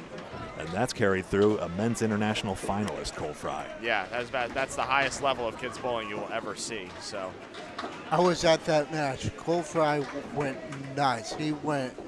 He actually threw a triple strike that day. he did. Yeah, it was at Pilgrim. It was at Pilgrim Lanes. It was the Candlepin for Kids final show, and he just went nuts. Deb Reagan, 8-box. Sarah Wright looking for a very tough out right here. She's got 5 pins on the deck. She's going to put a good ball on it, and she's going to get 8. Respectable out right there. 59 through 6 for Sarah Wright, up against 49 for Deb Reagan. Doing her job, winning her match. 259 to 237 thus far. Candlepin for Kids and Candlepin New Gen, a great pipeline into the current present-day talent pool. I mean, all the kids on that show are either great bowlers already, or you wonder, well, why didn't they keep it going? They could have been. I think Nate Fontaine is currently the most on that trajectory of coming back into the game and is succeeding already on a mixed worlds roster. Nate Fontaine, of course, brother of Aaron Fontaine, who's here sporting a high average of his own. One of the better bowlers in the world right now, Aaron Fontaine. Duncan, is it okay if I ask you to speak up a little bit? I could turn your levels up, but I don't want to. Let me bring the mic a little closer. Oh, there we go. How about that? All right. Yeah, I can hear myself even more clearly, too. Lori Rossetti gets a great break off the headpin. Karatapani does not. As long as we don't give our listeners auditory whiplash. That's the plan. You know what? Because I do like to yell, I'm going to keep it away, but I will speak up generally. Lori Rossetti's going to go wide on her 1-9 lead. Karatapani's going to put a great bid on it. 8-pin left standing, though. Didn't even budge. Wow. Perfect. Brutal. Perfect audio, I meant. Good ball as well. It just didn't go. That was a perfect ball. And Lori Rossetti wasn't there anyways. 9 boxes abound for the 3-hole bowlers. Lori Rossetti and the Karatapani at a 46 and 47 half, respectively. Central Park Lane still with that extra mark. Remember the 10-pin pinning gap as well. Both sides matter, and it's contributing just about evenly to the Central advantage. Corrado's definitely helping with that pinning. He has no marks, but only 3 pins left standing, as he's got 3 10s, a 9, and an 8. Struggling to find that first ball. Oh, false start, offense, 5-yard penalty, still first down. Lori Rossetti not feeling it there. Remember, she had issues with the approaches earlier as well. Yeah, earlier, before she threw that first ball of this set, she was testing out her slide foot, making sure it was good to go. As she bounces her way into it and drops a bomb. Great pocket hit, 2-pinner left standing. Karatapani really struggling to find the range on his first ball. 3 pins down, 7 to go. Corrado probably uses his balance hand the least, almost tucks it across his chest there. Still an effective technique nonetheless. Excellent bowler. Struggling right now, but we're all prone to it. Lori Rossetti looking probably to sweep this pin. She is going to go, oh no, she's going to hit 2 caps and leave the object standing. Karatapani just misses his object, not by much at all. But keep an eye on Rossetti. She may have figured out how to overcome this tighter approach, as it's referred to. Yeah, that ball was not far off from where she wanted to be. She's committed now. She's past the halfway point of the string, but I'm not convinced, even though she quote-unquote only has a 46 half, that the next half might not be higher. I agree, especially with that. That's 3 great objects for a 10-box. Lori Rossetti. Karatapani answers with a 10 of his own. Keeps the pinning alive. 57 and 56 for C- and Lori Rossetti. Kevin Dietrich in the house. Oh, no. Yeah. It's time to go. No, I like Kevin. It's just that his interactions with Corrado are next level. Something tells me Corrado's about to go thermonuclear with Kevin here. He's about to give him some grief, and Corrado's going to feed off of it in a positive way. Grief is a very kind word for those two, but they are good friends as well. That's a monetized version of the word I want to use. Dietrich in the Atlantic Candlepin Singles Tour 2, I believe, at least historically. Yep. He is bowling out of Wakefield next year in the ACST South. Tim Hazard, 8-drop with a beautiful 2-pinner on his spare. Let's bring that word thermonuclear back. That sounds about right for Tim. 66 through 4. Looking to get another spare. And just misses. Let Duncan complete his call, and then we'll go to you, Paul. Chris Jones is going to get, he has 6 pins left up. Paul Grant on the call. All right, we got Dave Hodge-Malahan, captain of New England Flooring and Backsplashes. Dave, it's your business. You sponsor your team year in, year out. Talk about your business. First of all, how's your team doing? Talk about your business. Sure. This year, unfortunately, the team's not doing as well as we planned. We're still working hard. We got great chemistry, and unfortunately, sometimes the results don't happen the way we want to. But I had to leave a few times during the weekend to run the business, unfortunately, and the team responded well. We're all together, and I'm just thankful to be a part of this great community, and in this tournament's phenomenal. Talk about your business, what you offer, and how people can buy products from you. Sure. So I've been in business for 8 years as an installation company. I just purchased the store Old Floors and Kitchens today in Whitman, right on Route 18, which is on the same road that Timber Lanes is on. We're having our grand opening July 18th. It's a Friday from 12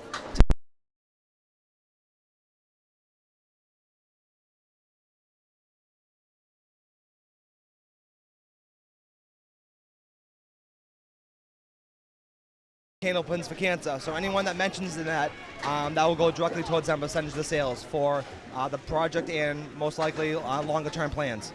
Thank you very much. And Apologies. May I apologize? I've suffered a camera fault, but the audio is fine. Please continue the interview, and please, I apologize, folks. We will get the camera back up and running in just a moment. Please continue the interview. Go ahead. Okay, Dave, sorry. So the way they hear about us is if we have our own website. It's www.nefnb.com, and we're also located on 421 Bedford Street in Whitman, Massachusetts. And like I said, our grand opening is going to be July 18th from 12 to 6 on a Friday, so everyone's welcome. The website again, or a phone number? It's www.nefandandb.com. That's the company's website. And you can call me at 978-390-5745. You guys did a great job putting the flooring in at the 1710 Sports Center in Augusta, Maine. We did. Me and Mark are good friends, and we've been friends for a long time. And it's nice to be able to give back. We did the job in one day. We came up there. My team went up there, drove 4.5 hours, did all the rip-up work, installation work, all in one day. And we're proud to say that we got it done. And we work with all business types, owners. We're a mom and pop business, so it's one family to the next. Any truth room? You got your own reality show? I would love that someday. Thank you. With you guys, with this, this is a lot of work, and I know, for me being in the youth program, and I used to own Melrose Bowl back in the early '90s. Unfortunately, things happened, was out of my control. But this is a great community, this organization, and coming into this, it's just nice that you grew a small, I don't know, like a culture, and now people, all different ages. I'm with people 30s, 40s, 50s, 60s, and we're all bowling together. And it just shows a lot about, bowling in itself, and competition too. It's, we're all friends, but when it comes down to it, we're all still competing. So it's nice to be a part of all this. All right, Dave Hodge-Malahan, captain, New England Flooring and Backsplashes. Website one more time. www.nefandb.com. And like I said, grand opening July 18th, Friday. Everyone welcome. There's going to be great discounts. Dunk tanks for the kids, friends, family. It's a beautiful place. We're a great organization. So thank you. Are you going to be in the dunk tank? I am going to be. Everyone's take a shot. Okay. I will take a shot at you. Can you put Kevin Burns in the dunk tank too? I will, absolutely. Bring a bathing suit. All right. All right. Thanks, Dave. All right, we are back. Apologies for the camera delay. To catch you up, Tim Hazard, couple of 10 boxes on the after the 9 fill, or 8 fill, apologies. Chris Jones with an 18 on his strip. Justin Waters with a 8 fill and a 10 box, puts him at 61 at the half, gets another spare, 71 in the ball. Brian Mayer went spare 7 in his 5th box, putting him at a 55 half, and has an 8 box for a 63. That'll do it. Taking a look at the scores here, let's just make sure that's confirmed.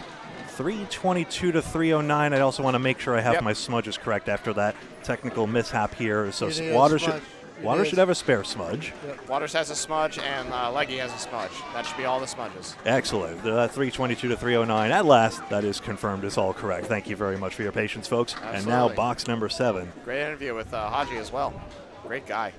Oh, I love Haji. I actually bowled with him, next to him during the Easter Classic last year. Raise your microphone, please, Kevin. 6 fill for Dan Leggy, subbing in for Nick Zavalato, freshie, after the 3rd box. And can't convert the spare. Alana Brown made a good bid at hers and wouldn't go.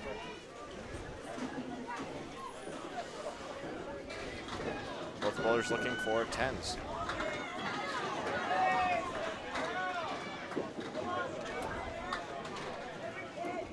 Corey Packard on the other stream, the leading average, in for a quick interview. 130 in that regard. Josh Daly, 129. And then Justin Waters, you see here, and Matt Harnett tied 127. That's going into today. We will get updates on the standings. Coca-Cola Holbrook has not clinched mathematically, but again has a lot of leeway and is highly favored to win the mixed worlds. Yeah, it's theirs to lose for sure. So Dan Leggy, 70 through 7. Alana Brown, 82 through 7, has a very tough 2-1 split here. Some interesting wood. If she can be on the inside of that pocket, maybe she can scoot it over. Central Park Lanes, who entered 10th, is in the running, though. Remember, they won their last match as well, so they may have risen as well. Top 6 places to make the money, and ties for places other than first are broken by pinfall. So no matter what, even if the match gets out of hand, just keep piling on. You never know which pin will win. Yep, I'm pretty sure mathematically Central Park cannot win first place, but anywhere in the money is pretty good, especially when you have teams like Coca-Cola going on an absolute tear. You're not thinking about trying to catch them, you're thinking about trying to catch a team in front of you. Alana Brown with an 8 box, and wow, great cleanup, Dan Leggy for 10. 80 through 8 for Dan Leggy and Nick Zuffalato combination. 90 through 8 for Alana Brown. Putting the hurt on.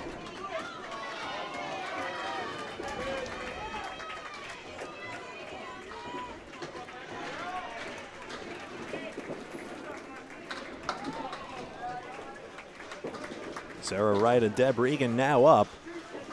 Sarah Wright winning her comparison. We mentioned that earlier. Yep, up 10 in the head-to-head matchup. Deb Regan, a great legend of televised candlepin bowling, including Channel 5 and Channel 50. She's been struggling recently, drifting off to the left. Let's see if she can bring it back in.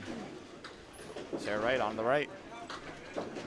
Deb Regan, that looks a little better. It's just off to the right that time, but didn't miss by much. Baby Caleri for Deb Regan. Sarah Wright, meanwhile, has a cluster of 6 in the middle. 1, 2, 4, 5, 8, 9. I may fuss with the camera just one more time. Not too much, please. And Sarah Wright makes a great bid at it and won't quite go. Can't take the 2 sleepers in the back. Deb Regan, once again, off left. This should be okay. Looks good to me. Gives you all a good view of the pins. Great to have the new pan tilt zoom camera. Definitely a step up from the prior streams we've had on this setup. Sarah Wright, 10. Great 10. And Deb Regan looking to answer. Oh, plucks the head pin. Can't quite carry the 9. 9 bucks. Sarah Wright gains another pin. Sarah Wright, 3 more head pins in her string. Is that right? The lead is only 6 right now? Wow. The lead is 6, plus Waters' mark as well. That got tight in a hurry. 7 marks to 6 for Central Park Lanes. The pinning gap has tightened up as well. It's only 7 in favor of Central Park Lanes. So Tim Hazer trying to will his team to victory right now. Sarah Wright, good head pin hit. 12 head pins to 9 for Central Park Lanes. The metrics are favoring them, but the lead is tightening. Yeah, Tim Hazer almost single-handedly bringing them back in. Nice 88, 86 through 6. And 20 boxes stack up. In a hurry. Diamond 2 for Sarah Wright. She's got wood in front. She has to play it. It just caps it and goes around the object pin. Takes 2. Deb Reagan, that's a pocket. Just a hair light. Tough leave here, 2, 5, 10.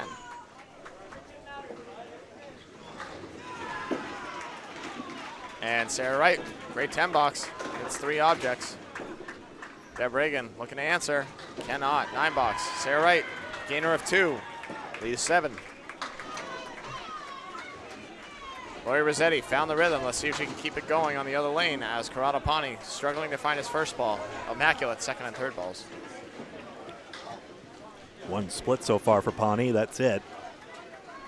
Only 1 head pin, I think, too. That's right. Again, favoring Central Park Lanes in the early going. Let's see if Kevin Dietrich has gassed him up. Probably just told him, hey, stop sucking. Karatapani does stop sucking, finds the head pin. Tough split there. The leaf sucks, but the ball doesn't. That's how it goes in Candlepin bowling. Yep. You throw a bad ball, you get bad breaks. You throw a good ball, you're still going to get bad breaks for a little bit. You got to keep throwing the good ball, then the good breaks will come. This sucks. Oh, man. C- through the hole. Has 5 pins to shoot at, looking to get 3 of them. Lori Rossetti way off on the object. Maybe struggling a little bit up there with the approach.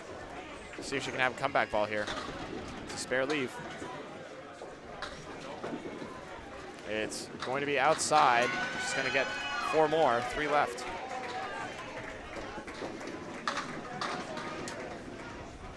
And Corrado is going to get 2. Tough 7 box for C-.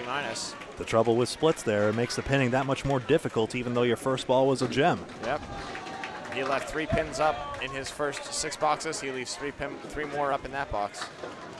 64 for Karatapani. Up against 66 from Lori Rossetti as she pins out for a 10. Again, Rossetti gaining. Chipping away. Bonnie has 4 10 boxes, but like you said, Duncan, that's a symptom of not being on the head pin on those balls. Lead is 4. Corrado. There's a pocket. Brooklyn's side has the half Worcester leave, the 3-9, with a really nice piece of wood to cover the 9. This is where a slow ball will actually help. Lori Rossetti just off as a 4 horsemen plus the 8 and the 9. Karatapani can't convert. A slower ball helps the front pin drive to the back one instead of deflecting wildly away. Yeah, you still have to hit the front one, though. Alas. That's where we ran awry. Lori Rossetti going to be off on this one as well. Has the 1, 7, 9, 10. Karatapani looking like he can make up some pins as he 10s out. Lori Rossetti's going to need to make a nice shot as this match is getting very tight down the stretch. All 5 team members have to be on board for success. And that's a great ball. Gets 2, maybe 3, no. Leaves the 7-10, 8 box. Corrado gains 2. After 8, Corrado is at 74. Lori Rossetti joins him at 74. 6 pins up right now. And a mark. Yeah, Tim Hazard has been going crazy so far. Let's see if he can keep it rolling. Chris Jones trying to catch him, 62 through 6. Hazard hasn't left a pin standing since box 1. And that ball got away from Chris Jones. He's going to get a break, though.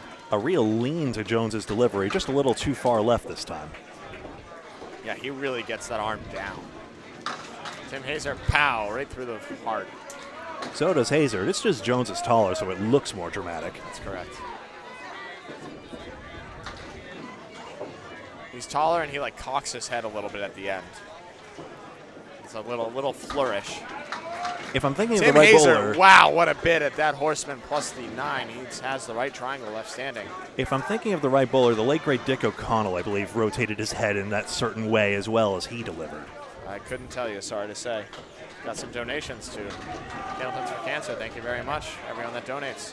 Matching 8 boxes, no blood drawn in that 7th box between Chris Jones and Tim Hazard. Candlepins for Cancer nearing $50,000 in direct financial relief to those going through the treatment bowlers and their families. Not bad at all. Expensive is the least of cancer's evils, and that little gesture goes a long way as a show of support from the bowling community. Absolutely. Those that benefit are in tremendous gratitude. And wow, Chris Jones hits a great head pin. He's going to take out an extra one. It's going to be the triangle 3 plus the 7. Tim Hazard off the object here. He's got a tough 4-1. We saw this go earlier. I believe Alana Brown made this for a spare.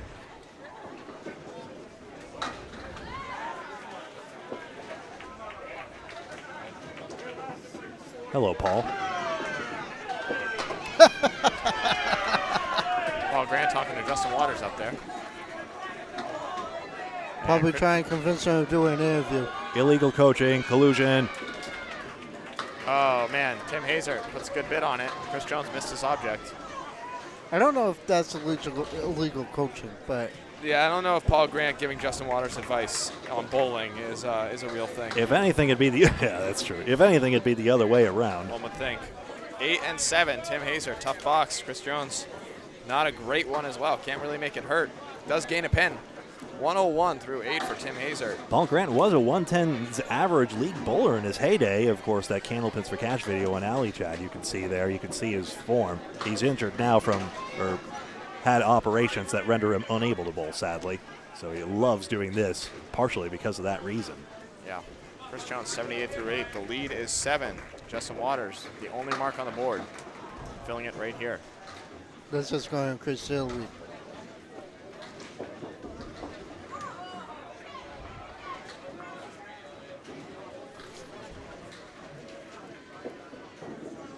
Justin, how about it? Massive pocket hit. Drops 9. Kingpin left standing. That'll bring the lead up to 16 pins. As he's got, what is that, 71? Oh. Nope, 80. That's right. Check the wood, though. He's going to have to go high on this. He's going low, and it goes all the way around. Couldn't have missed it by much on both sides. And Brian Mayer is going to miss the object here. Head pin left standing for a 10 box.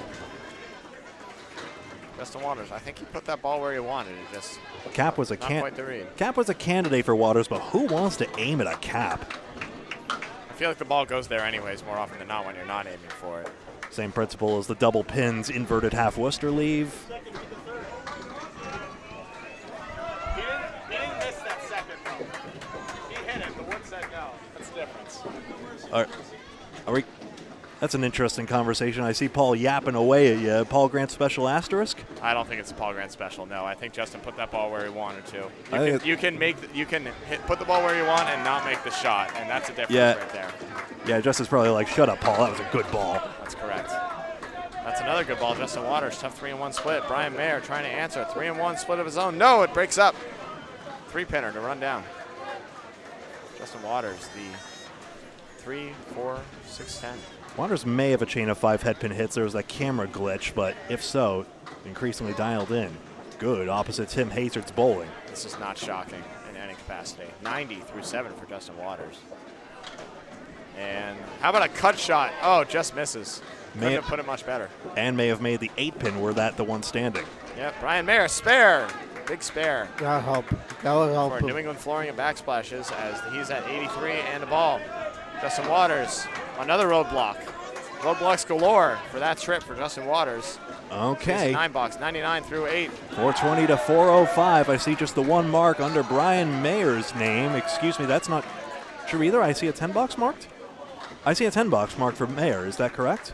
I don't think so. I thought it was a spare. Well, I'll go confirm that. Okay. It sounds good. Yep. Oh, yep. Nope. They've just put the spare on the board. There you see it. So Haji that makes is the correct. correction. I thought we had it right. And that's $1 for Candlepin for Cancer for Dan Legge. Central Park Lanes has the initiative right now because there's only one mark on New England Flooring's side. 7 marks to 7. Pinning is 7 in Central's favor, and here we go. That is an outstanding pocket shot from Alana Brown. She has the triangle 5, and it is as juicy as it gets. That piece of wood back there, she just needs to hit this 5-pin, and it all falls down. Alana Brown, bang! Spare. Dan Legge, 10. Great pinning out after the tough first ball lemon drop. Such a good string by Alana Brown. Now 3 spares. Could have easily had more with just a few more extra shots, but now she has the chance to pin into the high 110s. Well, she started with 2 in a row. She's trying to end with 2 in a row. Good pinning abound throughout the middle. Amanda Carroll, the high women's average in the mid 110s. Brown's string here. Smaller sample size, obviously, but could be higher. Wow. That's disgusting. It looks pocket to me. I'll want to replay that one a few times. That was a really good pocket. Alana Brown is going to drop 9. Is it going to be 10? No. This is a 5. Wow. What a great shot. And Dan Legge makes an outstanding bid. Are you kidding me right now? He had the 4, 5, 7, 8, 9, 10 and made everything but the 10 clean. That was a tremendous ball. Alana Brown, spare, 2 in a row. Blank in front. 109 through 9, 119 in a ball in the 10th. 2 in front, 2 on the end for Alana Brown. Dan Legge tries to salvage the string, only gets 100 after he came in for Freshie in the 4th box. Gets 73 pins in 7 boxes. 1 mark, bunch of 10s, good pinning. Alana Brown on the fill. It's gonna get away, it's gonna break up for her though. Don't hit that button yet. Hot bowler, stay hot, 6 fill. Alana Brown, 125 string. Massive swing for Central Park Lanes as the lead got close. Alana Brown breaks it wide open again, 30 pin lead. Come on, go give Mom a high five. Outstanding run from Alana Brown at the end. She starts with 2 in a row, she ends with 2 in a row. I love the family that come out to support, whether it's on our streams as it happens. That's one of my favorite parts of doing this, honestly, connecting those with the bowlers they know. It's just awesome to see. Nothing like the sport of Candlepin bowling, as Paul Grant likes to say. 23 strings is a grind, and it's great to have that support. Absolutely. There's that word again. Deb Reagan, big check mark. Wow, big pocket hit, Sarah Wright. 2-pinner, staring down in the face. The 4-7. Deb Reagan puts a great bid on it. The wood says no, skirts by the back 2.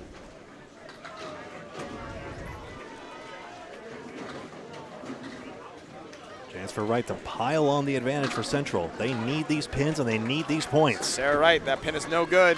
Fish it out of the gutter. Best she can do is 9. Deb Reagan gets a 9 herself. 76 through 9, looking for a big mark here to bring her team back in it. New England Flooring and Backsplashes. I don't know what their record is, but I know that Central Park is trying to get in the money right now. New England Flooring is lower in the standings, as Hodge alluded to earlier. Okay. But a great character team, and they've been, the men's incarnation of the team has been in the finals before. That's correct. If not champion, I do need to review my notes on that. It's been a lot of champions, a lot of mixed world tournaments. Yeah. My greatest regret is that I don't have a better sense of who the champions of even major events are. It's a lot of lost history of who the members are, and I do have access to some of that in bits and pieces, but I'm looking forward to the efforts of those who are trying to really compile that, including Candlepin Bowlers Association, really trying to archive that and centralize it. Yeah, Brendan O'Dowd and Nick Norcross are 2 people that come to mind that might have that information. John Zappi as well. 3 fantastic archivists. So Sarah Wright had an 8-box. Deb Reagan did gain a pin, but she's going to need to gain a lot more. Tough 3-1 split for Deb Reagan right here. Oh no, she did. She missed her spare opportunity. Sarah Wright, meanwhile, dropped the Millis 8. She's got the 1-3 left standing, and she is going to just miss. No, it's going to go. Thank you. The fun way, Sarah Wright. An excuse me spare. The objectless spare, as I like to say. She misses everything and gets it anyways. Deb Reagan with a really good 9-box as Karatapani, consummate teammate, is going to go kick that pin back, send it from whence it came. And stay down. Yep. Yeah, he's saying, do I kick it? What do I do? No. Yep, shove it back. Gives it a little love tap. That's a terrible, terrible performance from Karatapani up there. Wow. Call it like I see him. He had to dive under the masking unit. You know, the angle of the... Oh, I'll stop now. You try and salvage it. It is what it is. All he needed to do was put it in the curtain. He couldn't even make that happen. 97 in the ball. Sarah Wright coming up right here to expand the lead. It's currently 30. It's about to be more. I would have just kicked it. Kicking it, you could lose your balance up there, though. It can be a little slick. Toronto made the right call, just getting under there, but... We're going to make fun of him anyway. Missed the pocket, and it's going to be a 5-fill. Sarah Wright, 102 finish. Big gainer right there. 35 pin lead, minus a ball for Central Park Lanes. As Karatapani, we're just talking about him, and Laurie Rossetti. Hopefully he has more luck hitting the objects than he did kicking that one back. 35 pins for Central Park Lanes. Remember, every pin matters. Corrado. Even though Central is likely ahead here. They want to keep piling it on, not to run up the score for the sake of the match, but for standings. Tiebreakers, total pinfall. Corrado certainly not happy with his score, but happy with the team lead. So mixed emotions as he's going up, trying to make something happen. 2 in a row would be big for the morale.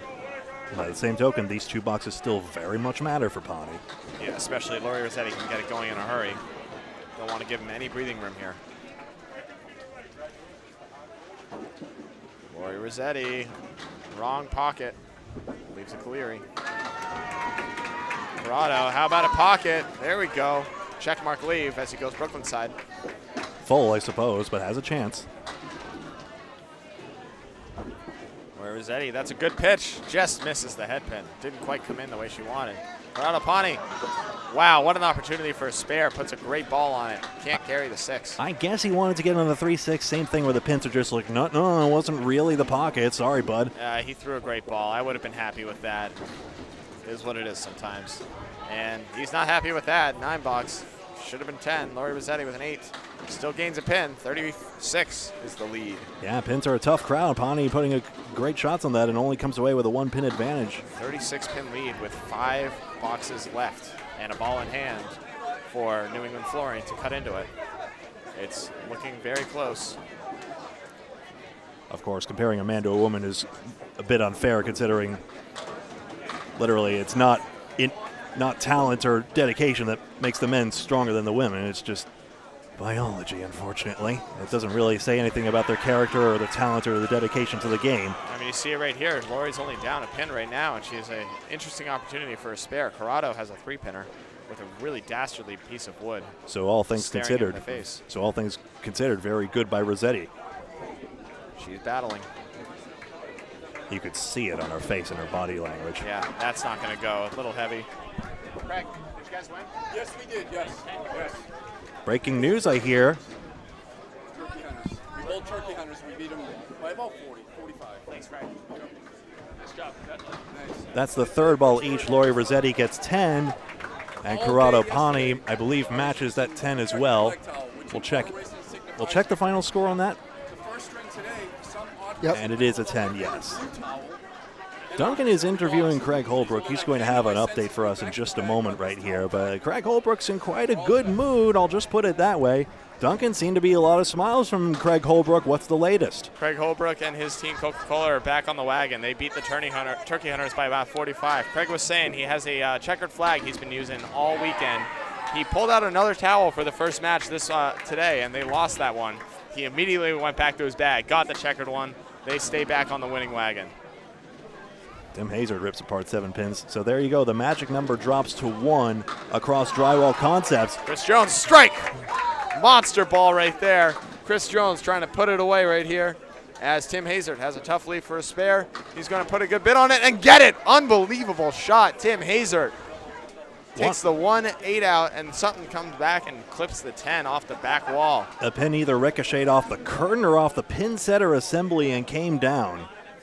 From the heavens, the 10-pin falls. Marks galore. Tim Hazard, 111 and a ball through 9. Chris Jones, 88 and 2 balls. Hardly the lanes and games heavens, am I right, Chris Sacchetti? But still, a tremendous gift from above. Tim Hazard, the grip was a little off on that one for sure, as he only takes, looks like 4. 4 is the score.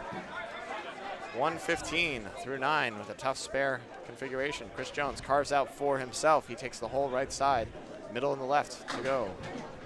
The strike feels significant for pinfall, too, for Central. Yep. Tim Hazard makes a good bid at it. Won't go. He'll be open in the 10th. And Chris Jones is going to grab 8 on the fill. 1-5 left standing.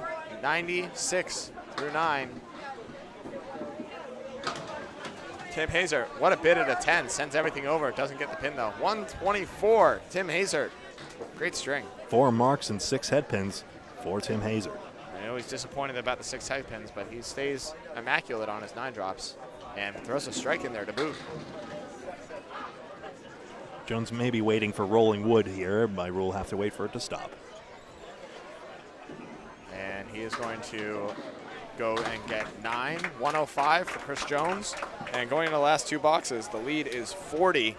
Brian Mayer does have a ball in hand, but sadly for him, he's up against Justin Waters. Having perused the Sean Benoit YouTube channel of Canadian bowling shows, there was one that used a rule, and of course this is for the TV broadcast expressly, that if the wood was rolling away, bowlers were expressly permitted to shoot at it, even if it was liable to roll back, just for pace of play reasons. Wow, Brian Mayer, thunderous spare fill. Tough leave though. 5-10. Justin Waters trying to put it, take it home. That's a 9-drop. Piece of wood in front of the 2. Was it just me, or was there even extra zing on that Justin Waters ball, even more than usual? There was more. There was more. It was a little more? Yeah. All right. Just seemed it out of the hand. Brian Mayer going high. Wow, sends it over beautifully. That's an unbelievable read. Just wouldn't go.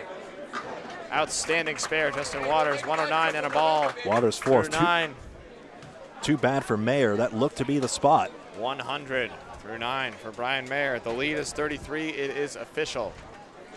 CPL has won this match up against New England Flooring and Black Splashes. But again, still a consequential frame coming up for Waters as he tries to bring his team higher up in the standings on pinfall. That's the tiebreaker. CPL, an outstanding run. They started Friday 1-6. They went 9-1 yesterday and are 2-0 on the day today.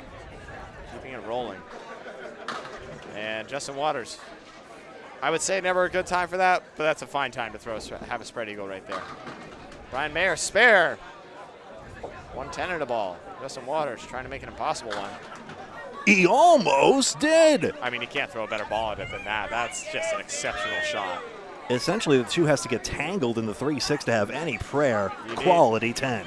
On the spread eagle, not only do you need to throw a great shot, you need a little luck to go your way. Justin made the shot, didn't get the luck. 123, Justin Waters.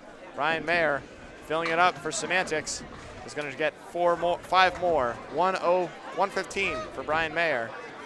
And Greg Gouillart to wrap up with the final scores. Here we are. I show it as 548 to 516, confirmed officially. 12 marks to 9 marks for Central Park Lanes. Pinning was 9 in their favor. So in the end, the extra 3 spares consequential for Central Park Lanes as they post a 548 in the hopes that's enough to raise them up in the standings. 2-0 today for that team. Thank you very much, Greg. This has been Candlepin Bowling Network calling the Central Park Lanes versus New England Flooring and Backsplashes. Another match coming up. Another match coming up. Do we have the match? That's right. Kevin. Last call. We'll do It's High-Low versus PC Enterprises. Stay tuned to this stream here to see that match. PC Enterprises has been good in this tournament. Maybe not Holbrook Coca-Cola level, but who is? A lot of talent coming up against High-Low Dispensary, and we'll have that match for you in just a moment. Please stay tuned here. Greg Gouillart, Paul Grant on that call with Kevin Burns.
underway. Apologies for the late start. This is Matt McPhee on the right side, lane 14 for Team PC Enterprises. He starts it off with a spare on the split conversion. DJ Trask on the left side for High-Low Dispensary, Avon Valley Lanes, and he gets a 9-box.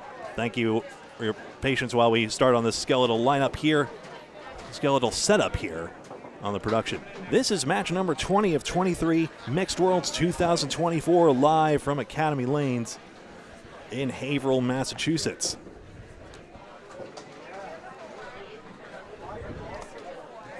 Matt McPhee, strike on spare to start it off. Let's get that on the board as fast as possible. Trask on the left side takes out 3.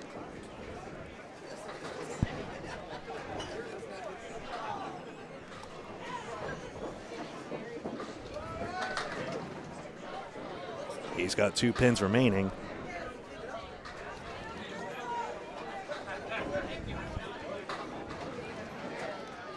Just about caught up here, folks. Thank you for your patience.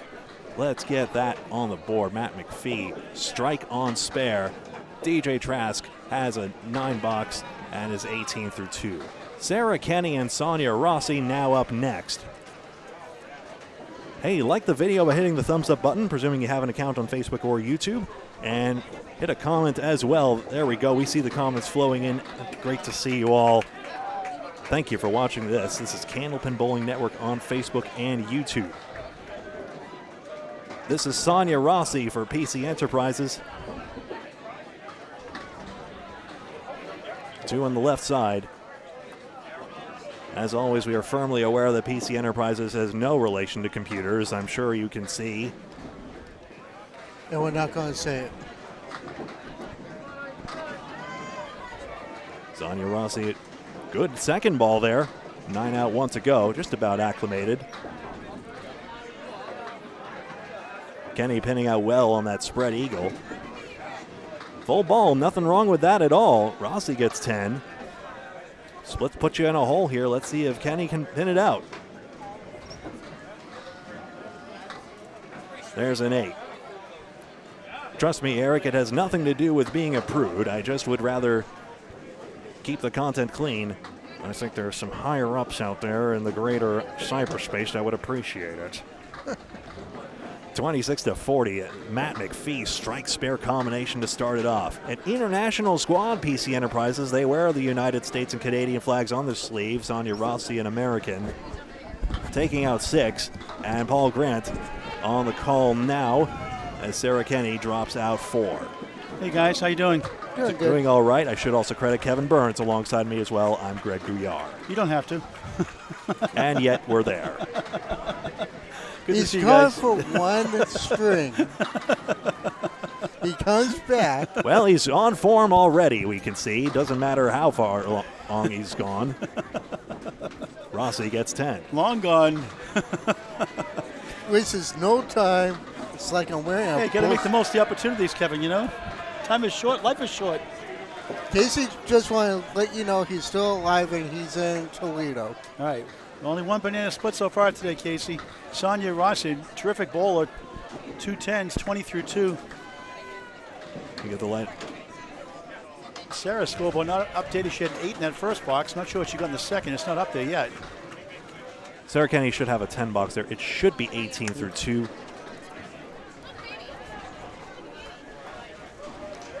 All right, third bowl is Mario Johnson. Mario Johnson. Nice ball.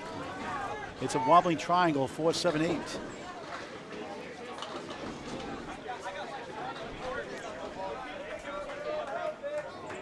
Renee Skinner. Oh, Yep. My phone auto-corrected. That's what duped me. The captain of Avon Valley Lanes High-Low Dispensary. Yep, Renee Skinner from Maine. Terrific bowler also. Mario Spare. So 2 international squads indeed. I was focused more on the That Canadian looks aspect. good. That goes Spare to match.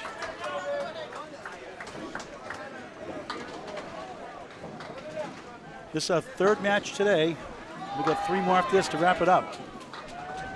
Team Coca-Cola, Craig Holwick's team, did lose the first match today. They were losing the second. I'm not sure they did. No, they won the second. They did win, okay. They won by 45. They were down early, but they came back to win it. Back on track, and they're on the doorstep of clinching. Lemon drops. All right, thank you. Not by me, but well, one of them was by me. Not All right, thank you. Donations for Candlepins for Cancer and Lemon Drops. They're a proud sponsor of the Mixed World Tournament 2024 here at Academy Lanes, Pub 125, Haverhill, Mass. Donations via Venmo, Candlepins number 4, cancer.com. And Greg can put it on the screen if he wants to. Sponsor every year. Mario, oh, nice shot by Skinner. Look at that one after a spare 4. Right back at it. Mario 5 from her fill. And she'll get 8 in the box, 23 through 2.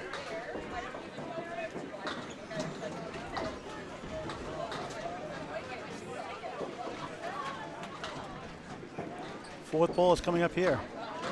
Eric Pelletier for PC Enterprises. And Jerry Dunn. Donnie Cox, rather. Sorry, Donnie Cox. Jerry Dunn's another team. Turkey Hunters. Yep, he's on the Turkey Hunters, right. This guy is still a terrific bowler. Avon Valley Lanes. It's pronounced Avon. We say Avon, like Avon, Massachusetts, but it's pronounced Avon. Some would say Avon or Avon. It's Avon. Avon, I guess, if you're really French. French. What a try by Pelletier. Somehow the 10 will not go. The 7 does. 2, 4, 5. He missed right. 2 and the 4. I guess I could say this now since we're all going home after this. Jerry Dunn actually happened to stay at the same hotel Bob Lee and I did. Great to see him. Always a great gentleman. A large man in the game in more ways than one, and a great personality. For sure. And a men's international champion as last year. That 2-pin still wants to go down, but it will not. So it's a 9, Eric a 10. Over 1,200 videos in climbing, never a charge, always free. Please subscribe to Candlepin Bowling Network on YouTube. Like and follow us on Facebook. Closing on 3,000 subscribers. Hopefully this weekend we'll get it done.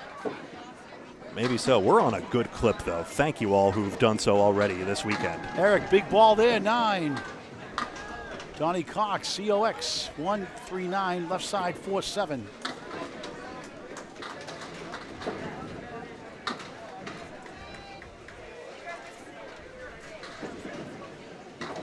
That's gone. Pelletier picks up that 9 drop with the guardrail. Perfect start. Candlepins for Cancer giving $100 for a perfect string, 10 spares and strikes. I believe we're up to $1,400 now, $2,300 cap to pay out. Also a $200 string for the men, or a man, or $175 for women will be a $200 bonus from leftover prize fund bonus money. Donnie a 7, 16 through 2. 17 pins already for PC Enterprises, who entered this, I believe. Excuse me, that's what I get for talking before thinking. PC Enterprises entered 5th. They had a 22-12 record. Remember, pinfall is broken. Pinfall is the tiebreaker for places other than first, which is highly probable to be Team Coca-Cola victorious in their last match. Yes, Matt Harnett, 5-time world champion for A+ accounting. Boy, he was clutch in that World Finals, the 3rd string. Absolute lifetime match to watch on YouTube on Candlepin Bowling Network from 2023 in Moncton, New Brunswick, Canada at Fairlanes. Ronald Duguay, owner of Avon Valley Lanes. His brother Sam, also there. Head pin it won't go for Harnett. 110 for Gwenel. Gwenel spelled Gwenael. I love getting the last name recognition for bowlers, but I wanted to get the first name out there too. Harnett gets a 10, a 9 for Gwenel. Duguay. Great name. Matt Harnett currently came into today with the tied 3rd highest men's average in this tournament, tied with Justin Waters, behind Josh Daly and behind Corey Packard. And maybe this is my United States bias, but it was great to see Chris Merrill come up with a clutch finish to one of his matches on our stream here. He's a very good bowler. His comeback in that men's international finals was part of the reason they were in the situation in the first place. And the half Worcester was just 1 ball out of many, even though it was a memorable finish to that match. Harnett's got some wood to work with. This is for a spare somehow. He missed left. But it was great to see Matt Harnett let his hair down on that win. And I notice he has his hair up right now. The bun is majestic too, not going to lie. I know I've mentioned the mullets of Jack Berrigan and Joey Lister, but that's some flow there. Let's be real, from Matt Harnett. 9, Gwenola 10, so reverse boxes. They're each at 19 through 2. Back to the top of the order. Every 2 boxes completed. You know what that means. It's the soothing sounds of Greg Gouillart. That's me. 112 to 95 for PC Enterprises, and that extra mark right now. They're flying off to a hot start here as High-Low Dispensary Avon Valley looks to mount a comeback. Renee Skinner out of Maine, 24 in a ball. Keep your eye on the ladies. They make a big difference on all these teams, and it's a big reason why a lot of these matches have come down to exciting finishes. And we have the sleepy sounds of Kevin Burns here today, too. I'll give him a next up. And what a 9 job.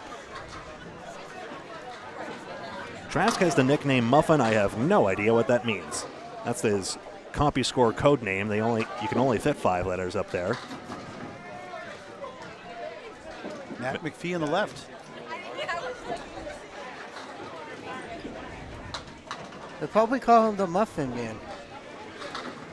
Do you know? We all do now. 7 fill for the Canadian on that fill. 37 through 2 after that spare strike combination. Trying to get 2, and it does for a 9. 46 through 3. 28 through 3 to DJ Trask. Matt McPhee all over the head pin, 3 for 3 on this first one. Made that split conversion earlier with Wood, thank goodness, because he's got 2 of them. Let's see if he can build on this 16 over start. Nice bid there, but look at that leave. A little better than he thought. You can go Yeah, more. it got worse. Probably better off standing. There's a setback leave from McPhee. His sister Kathy McPhee with a C yesterday. She bowled pretty good. Yep. 5-pin ball. I hadn't bowled in like 15 years, and you never knew it the way she threw that ball. We got a question on that viral video with Matt Nichols on whether Candlepin has anything to do with 5-pin. No, not at all. It's much more of a cousin of big ball bowling. In fact, a direct derivation of it. Why not make the game, a little harder? A message we're still trying to get out to this day. Good try by McPhee. Won't go. All the fun, no strings attached. Which is a little unfortunate if you're trying to get pin setters back on the market. Nobody makes them this day, and it's the greatest obstacle to the growth of Candlepin bowling. Matt McPhee 10, DJ Trask 9. 56 for Matt, 37 for DJ. Sonia Rossi and Sarah Kenny now up. Sarah Kenny is in a maroon shirt, but it is for Avon Valley Lanes. Teams bring different colors. Sometimes they don't. Maybe one shirt gets lost in the wash somehow, and that's how it is. But great to see everyone here, all of them wearing the same team shirt and all in that same team spirit. Nice ball by Sarah. It's a 3-1 split, though. Here's Sonia Rossi. Pair of 10s to start for her. 8 and a 10 for Sarah Kenny. A decent wood on the right. The 2-4-7 and the 6 to the right with that wood. Definitely more subdued chance. The men definitely lose their minds in the men's international as it becomes a very loud house. Here's a more sensible atmosphere, but when a bowler gets on a big string there, look at that. And like that big split from Sarah Kenny converting. And look at that one for Sonia. And Sonia Rossi as well. It's great to have the bowlers at your back chanting. And when people are gathered behind and waiting on bated breath for your big shot, that's when Candlepin is at its finest. Sonia with a J, S-O-N-J-A. Rossi, 2 S's and an I. R-S-S-I. Perfect start for her, 30 in a ball through 3. Sarah off to the right, just 4. 32 through 3. Rossi on the nose, 9. 39 through 3, what a start.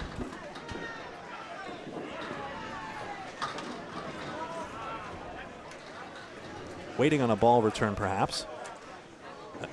The equipment here at Academy Lanes has been top-notch. Sure, we went viral for one pin setter mishap, but by and large, across all these 44 lanes, including the 24 here in the central blue room, fantastic maintenance and ownership.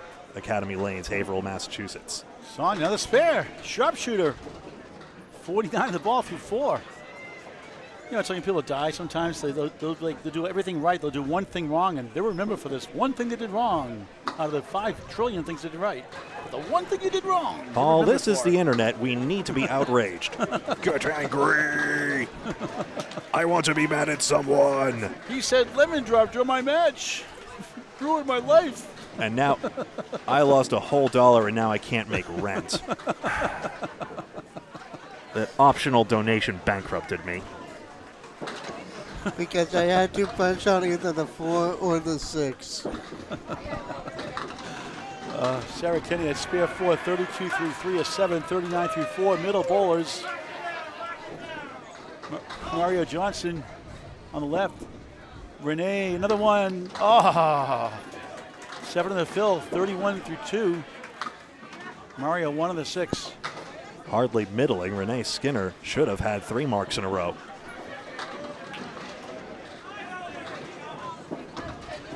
Beautiful ball, right on for a 10. Matching 10s. Renee 41, Mario 33 through 3 in this one-string match. The 2024 Mixed World, sponsored by Candlepin for Cancer, 501c3 charity for bowlers and their relatives going through cancer treatments. Donations via Venmo to help out. Candlepin's number 4, cancer.com. Check mark in the 7 for Skinner. Mario 5. I don't mean to juxtapose this against the charity. She's not a prop, but Mario Johnson is a cancer survivor in her own right. Took a little bit off her game as well, but the way the community rallied around her when she was going through treatments was something else. And it's just wonderful to see the Candlepin community support people who are going through tough times. And it's one of the reasons we love this sport so much. Nice bid there, won't go. Mario cancer survivor herself. Didn't you Yeah, just say? that's what I said, yes. Yeah, that's right, I missed that. I went to the Bahamas for a second in my mind. Lovely. Look at my notes. And so many others. $50,000 paid out. Sorry, Greg. Zoned out there. What else is new? 50 to 41 in that player slot. A lot of people taking the talents to Florida as well, Tom Olsta included, although it was great to have him here for an interview earlier. Is it too loud? No. Okay. I'm kicking myself now here what you said earlier. No, don't do that. Self-care first, that's what we always say. Donnie Cox looking to run down the horseman, only got the 3-pin because the wood spun around. Pelletier 7 fill.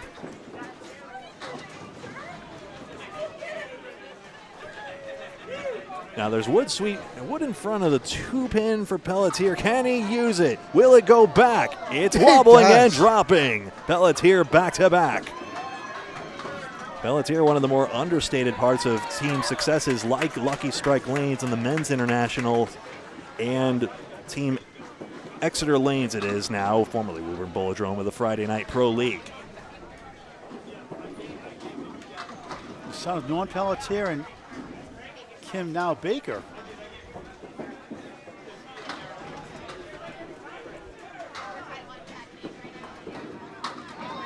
Kim Baker and Sean Baker both on Bud Light 3.0. Eric 8 in the fill. 45 through 3. Former champions Bud Light 3.0, I hasten to add. Johnny sizzles back. He's a 5. But although I joked about how where the rivals go, so go the championships, that will not be the case this year. Almost certainly, I believe. In fact, I believe it is now certain. Oh, it's definitely certain. Even though I think their record may rise as the day goes on. Eric denied 3 in a row. Donnie Cox, nice 10, 34 through 4. Eric at 10, 40, make that 55 through 4. Greg, substitution policy for those tuning in. Finally, we mentioned it after his good bowling like Eric Pelletier's. You can substitute any time before the halfway point and not on a mark. That is, you can substitute before box 6 begins. Eric Pelletier pin perfect through 4. So is it So is Sonia Rossi, I hasten to add. Yeah. Both on the same team. The bowling ball raffle is still in existence today. If you come on down to 725 South Main Street, Bradford section, $5 a ticket, or message Nate Lees on Venmo via Facebook Messenger. Nate Lees via Facebook Messenger. Pay via Venmo. L-E-E-S, Nate Lees. Set of Candlepin bowling balls courtesy of the DeBurrow family. Any size, any color bowling ball, 2.4 to 2.7. Arnett Spare, 1-2-4. 29 the ball through 3. Gwenel Duguay. He's up to 4-7 for an 8.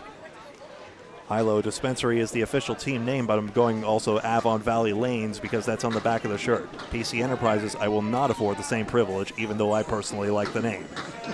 Hilo Dispensary, the victim to Al Nelson, the 117 Hurricanes at match 3. I talk about a lot in 2022 Mixed Worlds. Match 3, a must-see finish. That one-string match. It was unbelievable. And it's like I said to you yesterday, it's a shame we just can't blur the name out. That's effort and editing. Who wants to do that? Well, who does all the editing? You and Paul? I don't do Paul any does editing. not do the editing. No. Okay. I need a course on that. Oh, what a shot. What a spare from Matt Harnett. So you and Bob do all the editing, right? Spare 4 and now a spare. 43 in the ball through 4. Masterful shot. Or as my father used to say, masterful. 9 for Glenn Duguay, 36 through 4. Time for an update from Greg Gouillart. I had no idea your father was from the United Kingdom. That's cool. Not at all. 48 pins, 244 for PC Enterprises. They have the highest single team score of, what was it going in? It was 666. How did I forget that? So remember, pinfall breaks ties. PC Enterprises knows how to run up the score, and it's not disrespect to the opponent. It is critical in case you need to rise up the standings. DJ Trask. On the left, Matt McPhee on the right. McPhee now 5 for 5 on headpins, excuse me. Sorry. 2-4-10. What a shot! Wow, what a spare! Holy smokes, Matt McPhee. Shades of the World Tournament for A+ accounting. 66 in the ball through 5. That was nice.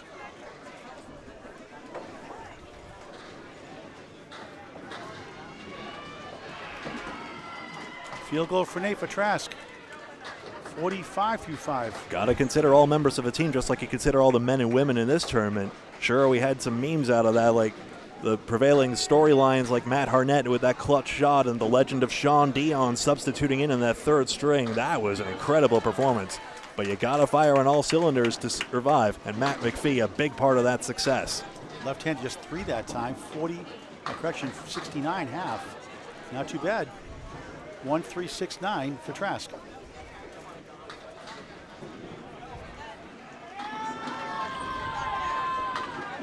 Good ball there.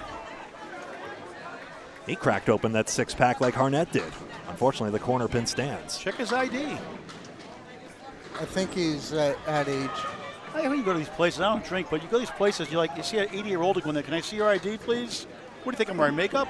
You know, the person must be thinking, you know what I mean? We just take the compliment. It's just like, yes, we're still young and lively. 78 for DJ, Matt McPhee, and 55 for DJ Trask. Second bowl is Sonia Rossi, perfect so far. 2 10s, a spare 9, now a spare on lane 14. That one goes left at 6. 1-3-8-9, 55 through 4. Sarah Kenny is 39 through 4, spare 4 in the third. Another chance here with the 4-7.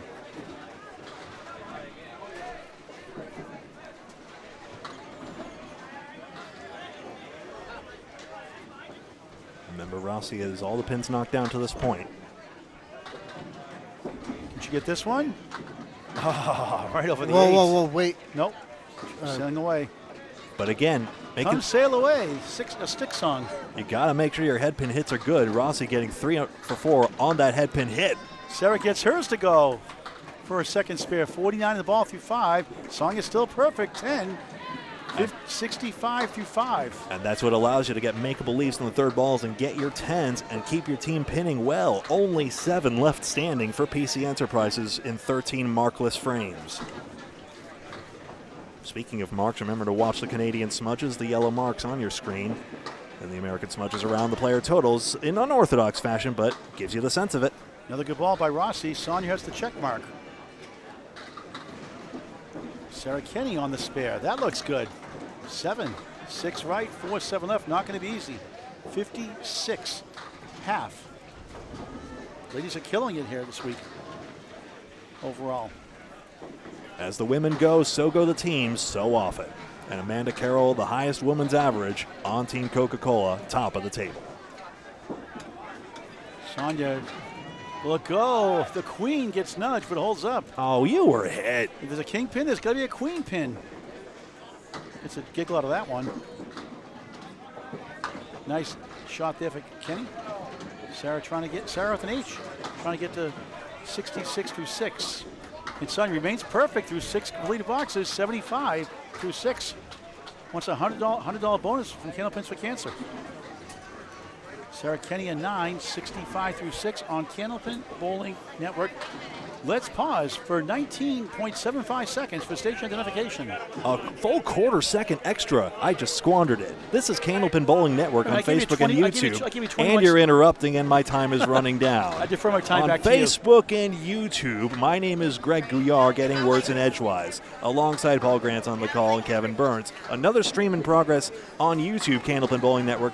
Please like and follow on Facebook and subscribe on YouTube for more shenanigans like this and great professional dignified bowling in front of us. I did give you 21 seconds yesterday for session identification. I give you 3 more seconds back. Thank you. The rebate is appreciated. Now, if only the mass. Oh, what a spare, Mario Johnson. Triangle. Oh, God. You have 3 more seconds. Come on, Greg, use it. Now, if only the nickel rebate on Massachusetts Recycling went up, we'd be set. I'm sorry, I didn't mean to make it political. Nice 9 for Renee Skinner. That wood was rolling behind. The ball actually took it out. It actually landed on the cap and just catapulted it back on the pin plate. Inconsequential to the score, but that was cool. Mario bookend half, 15 through 1. Now spare 51 of the ball in the 5th.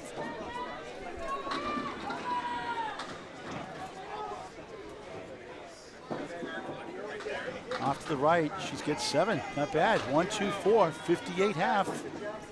Here's Renee Skinner with the right side shot, taking down 8 somehow. Maybe 9, it's 8. 1 of the wiggling 2. Wood in between, gotta be careful of that one. Mario for another spare, missed left. Chance for Skinner to pick up a 3rd mark now since Johnson missed her chance at that.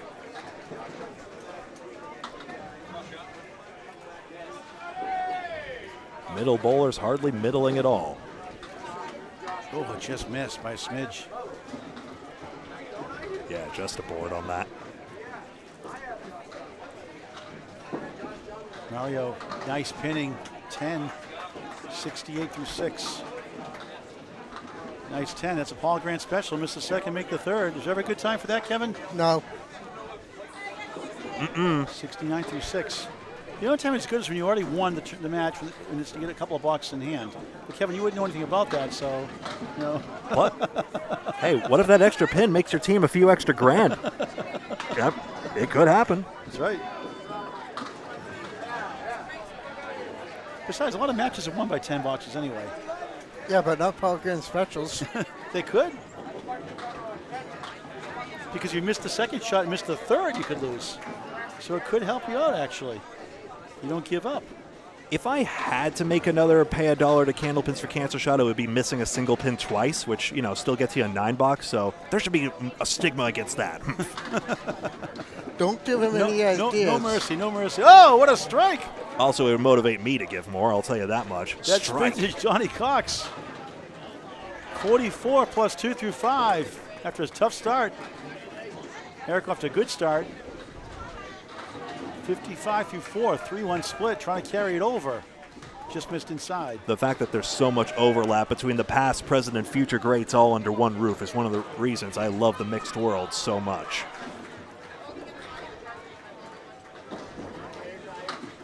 Nice out, like a 9, maybe a 10, it's 9. And there goes his perfect game. 64 at the half. That's right, Kevin. First pin left standing. Not out of the woods yet. Remember, Sonia Rossi's still on a pin-perfect string. If you want to save Alfie a few bucks, you'll remind her of that and put the kibosh on.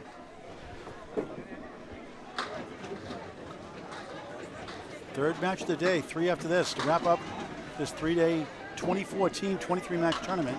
2024 Mixed World, sponsored by Candlepins for Cancer. Donations via Venmo 24/7, Candlepins4, cancer.com. If you can't sleep because you didn't donate, it's okay. You to 3 o'clock in the morning, 24/7. Candlepin's number 4, cancer.com. Here's a nice shot for another spare. Eric Pelletier back at it again. 74 on the ball through 6. And what a bid by Cox. 8 in the strike. 60, make it a 52 half, trying to get to 62 through 6.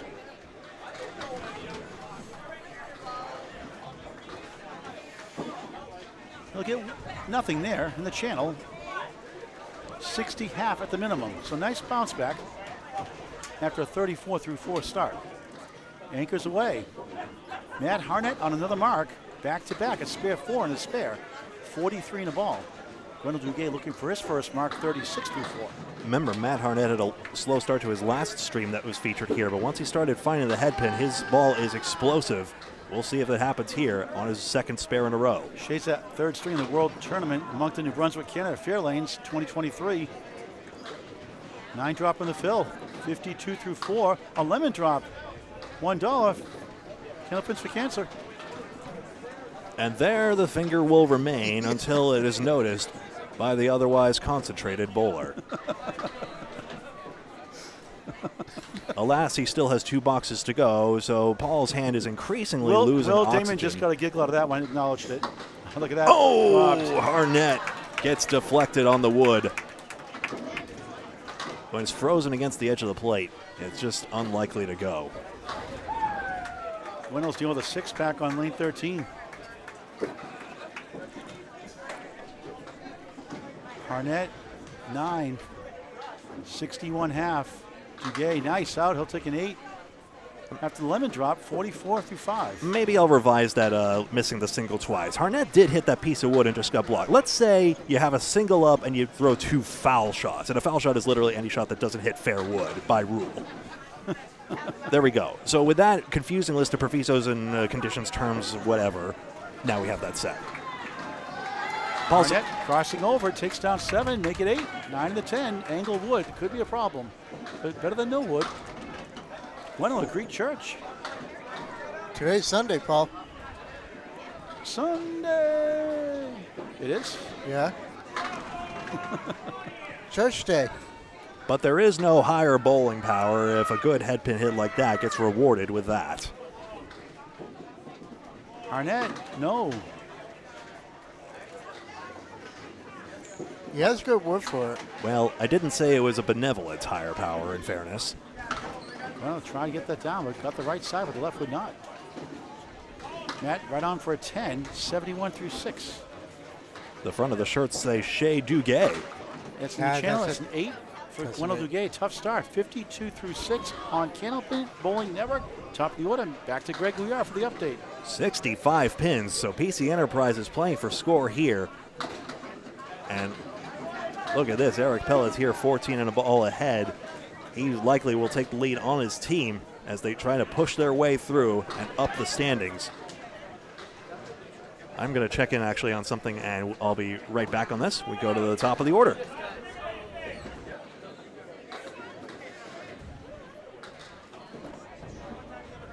All right, Kevin, it's just me and you now. Okay. God help us, right? All right, here we go. Back to top of the order. DJ Trask, 3. Matt McPhee, powers 7. He's got the 2-4, the 6 to the right. Not going to be easy, but he made one earlier. No surprise there. He's at 78 through 6. DJ 55 through 6. Same spot. PC Enterprises in command right now. Rare miss from McPhee. And by the way, PC Enterprises is 2-0 earlier, so for having come in 5th, they may well rise up in the standings. And if they keep running up high scores like this, we'll see. There it is. Almost got that one.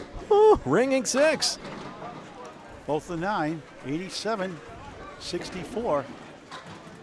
McPhee has the upper hand on his counterpart to the right. Executive producer of Candlepin Bowling Network is Bob Lee. There he is on that YouTube stream on The Candlepin soothing Bowling Network. sounds of Candlepin Bowling Network is Greg Gouillart. I try. Certainly do. Oh, what a McPhee, bomb. 9. What a bomb. Was that 5-pin hit? No. It wasn't. It wasn't even touched. 2 pieces of wood. One went right in back of it, one went in Wouldn't a front. bomb be a strike? Be a strike though, a bomb? Yeah.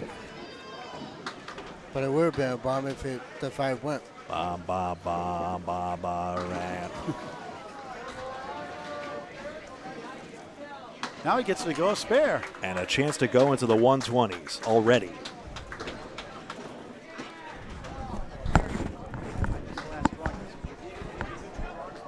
Well, Paul gets some 50-50 raffle tickets. Maybe Candlepin Bowling Network will strike it lucky.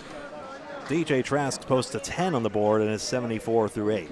Now it goes down to Sarah Kenny and Sonia Rossi. 65 up and 2 extra marks for PC Enterprises. How high will they go? Rossi already 15 over and pin perfect. Kevin, you got the prize fund here too, again for our viewers at home, what they're going to get today. Besides a box of rice and roni, the San Francisco treat, and a year's supply of turtle wax. Game show jargon there from the 70s and 80s. Price is right. He is so tired. I don't know what the heck he's saying. That's Don Pardo. That's easy. The prize fund. It didn't sound like Don Pardo, but it was Don Pardo. You win a box of rice and roni, the San Francisco treat, and a year's supply of turtle wax. Did Weird Al bring Jeopardy back? He may well have. That show came out before Trebek took over the show in 1984. Speaking of American-Canadian legends like these bowlers. Good try by Sonia. Stay perfect. Like these bowlers should be, that is to say. All I can say is read the back of the shirt.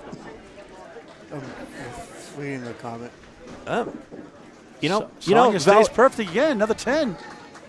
$3. Oh no, she got a 9. No, hold on. She's still perfect. Did she get a perfect one? Let's see. Yeah, she still is. Still perfect. 85 through 7. Okay, Paul, to answer your question, first place gets $11,000. Second place gets $5,500. Third place gets $3,000. Fourth place, $2,000. Fifth place gets $1,500, and sixth place gets $1,000. Sonia fours from right, the 1, 3, 6, 10. Sarah. There is a valid point in there, Kevin, about marketing to a wider audience, but I'm sure that's a discussion for another day. Yeah.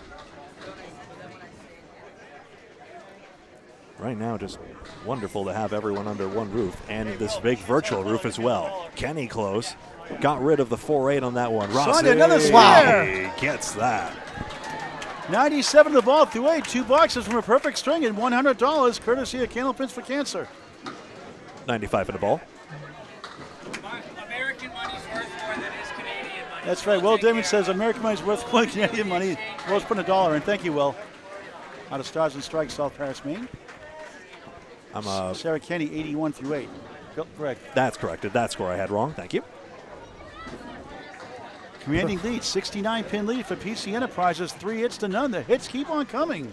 I'm Casey Kasem, and this is American Top 40. Now it's time for a long-distance dedication.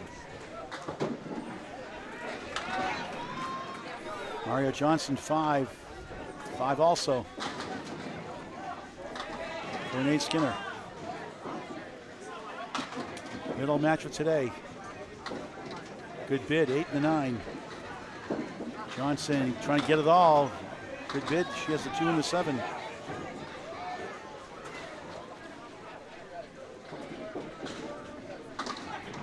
Kevin, who's up next for our next match after this box, please? Nice 10. And nice 10 for Mario to match. Mario 78, Renee 69 through 7 on Candlepin Bowling Network in high definition on YouTube. Hit that subscribe button, never a charge. Skinner has nothing lower than a 9 box. Next, we have Underrated and Overlooked versus Stars and Strikes. All right, South Paris, Maine, Russ Neely Jr.'s team. Underrated darn near took out Holbrook Coca-Cola. It came down very much to the end. That was last night. It was tournament experience, the Holbrook Coca-Cola, that prevailed in the end. But great experience for Underrated and Overlooked. They're not far off. Mario the Diamond, Renee has the 4 and the 10. That was a good match last night between the two of them. 4-1 coach, thought she had it. 2 object pins, nothing much to show for it. That's Candlepin Bowling. Renee a 9. 79 through 8. Mario wasn't there for a 9. 87 through 8, 4th bowlers. Donnie Cox, 60 through 6. Eric Pelletier on another mark, 74 in the ball through 6. lost his perfect game 2 boxes ago. Only 1 pin standing for Eric Pelletier. Score is correct. Nice advantage for PC Enterprises. It's a game of millispecs, inches. Millimeters. I see you, Canada. I know what's up. This lead for Cox, tough lead. Pelletier in the bonus, perfect shot, spread eagle. 4 fill, 78 through 6. Not a good time for that. Same spot for Donnie.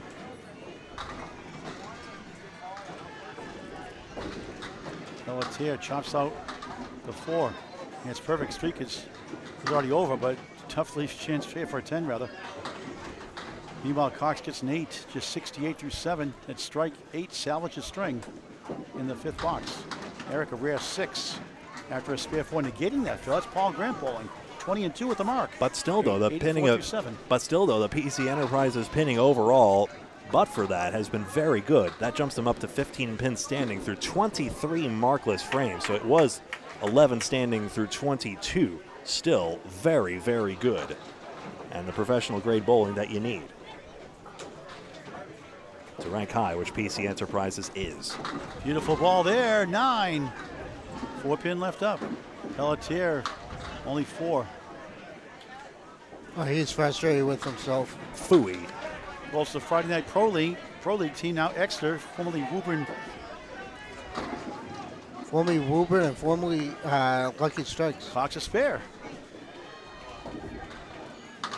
Right down the middle, 3-5-6 triangle.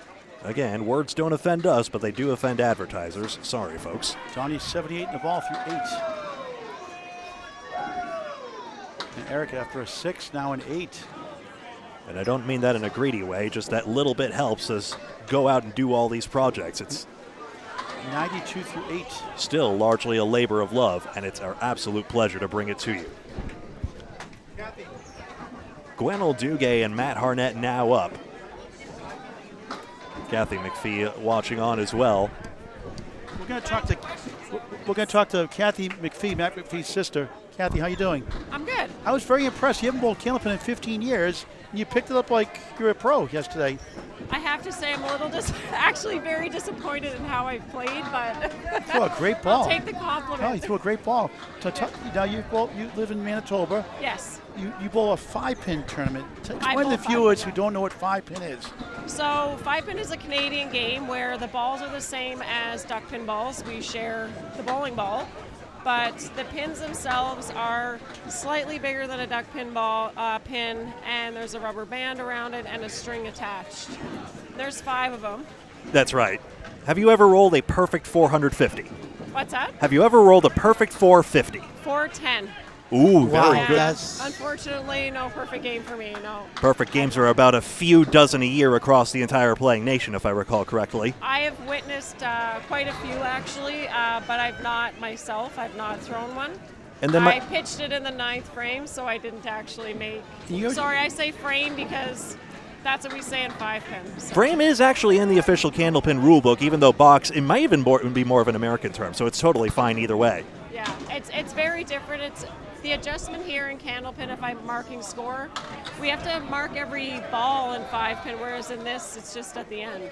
And with the crazy leaf names, sometimes if people cut off just the diagonal, I still call it a chop-off, for example, so there you go. Chop-off, yeah. Chop-off is one of the hardest shots to make that's actually sparable in 5-pin, surprisingly. It is one of the tougher ones mentally for people to actually make the spare. Now, correct me if I'm wrong, the pins are almost like 10-pin style, correct? A little chubbier. A little bit shorter and stubbier than a 10-pin pin. And stringed and rubber banded. Yeah. And the front pin is worth 5, the 2 on the sides are worth 3 each, and the 2 on the ends are worth 2 each. And my last question for you, Candlepin, of course, with its 10 pins, there's a little bit more variance involved. How do you translate the mindset when sometimes you make a good shot and sometimes the pins seem unfair to you? I mean, is that you would leave a corner for it to be unfair, because in that game you have to hit the middle at least 80% of the time to score well. But the most frustrating thing is to hit really well into the pocket and only leave a corner. That's probably the most frustrating thing. You're about 80% yourself in the head pin, right? Give or take? I would say so, yeah. I would say 70-80%. You're about a range. 230 average, you said? Around there, yeah. That's a very good average for that. Yeah, it is, yeah. I mean, for a girl. Well, you did pretty good, I thought, yesterday. I hope you're going to bowl some more today. I'm hoping I get in, but at the same time, my team is doing so well that I would mark score all day for these guys. It's a great group of people, and I'm just happy to bowl with my brother again after 15 years. It's great. Your world championship brother from Plus Accounting. Yeah, he is. Yeah, for sure. Now, when you bowled Candlepin regularly, you were about a 115 average bowler? I would say anywhere between 112 and 114. I would say. We got to get you back bowling again. We got to relocate you. Yeah, I know. Build a Candlepin house. I said to my brother, I have to move home because I miss Candlepin so much. So, yeah. There's a strike. I'm going to go throw some balls and try not to seize up here. All right, next to you, Kathy McPhee. Thank you. Thanks. It's a spare ball. Sorry for the bad charades I didn't there. see it, sorry. But Matt getting it done. Oh, DJ Trask close in that split. Duguay had a split that was close as well. DJ Trask ends up with a 9-box. And I used that cliche I didn't want to use. One day I'll be done with it. Look at the advantage still growing for PC Enterprises. How high will they go? High single in their tournament is 666. Look at that shot. Not on a strike. That's on a spear, actually. After spear 7, spear 9, we couldn't see it here. Talking to Kathy McPhee's sister. A wonderful conversation. 123 through 9. Another one. Oh, the pin came back.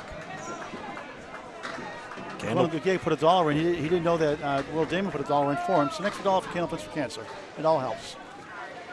Matt McPhee, what a crazy string again. A good crazy string for him. Of course he did. 9 for 10 on the head pin. Not too bad. 133 in the 10. Tom Olster, the Channel 5 great Hall of Famer, President's Cup winner, averaged 78% on the head pin on his Channel 5 shows. DJ Trask ends up with an 8 and a 91. 20th match string. 3 matches after this one. At Academy Lanes Pub 125 Haverhill, Mass. Check out the brand new Pub 125 in its second year. Realistically, PC would probably need double strikes to get to 666, but they could easily top 600 if they start putting a few on the end. The pub still looks brand new. Crystal clean, high quality food, and a full bar. Just absolutely gorgeous looking. McPhee, 6 fill. How about a 139 string? Too bad they had to take out lanes. Now Academy only has 44 lane beds. The most full regulation lanes in the business nowadays.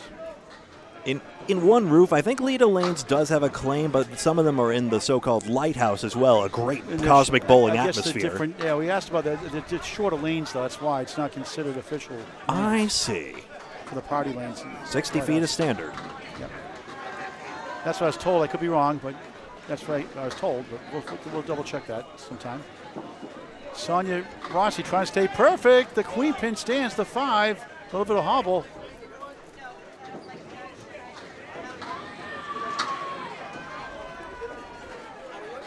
Three in that fill, 98 through 9. Sarah Kenny has the 2 and the 10. It is. Candlepin is tougher. Some people don't like the challenge and just want to have a good time out with friends. It's just like, I just like the high scores. But us personally, we like the challenge. Sonia is perfect again, 10. 1 box away from $100 in bonus money. 108 through 9.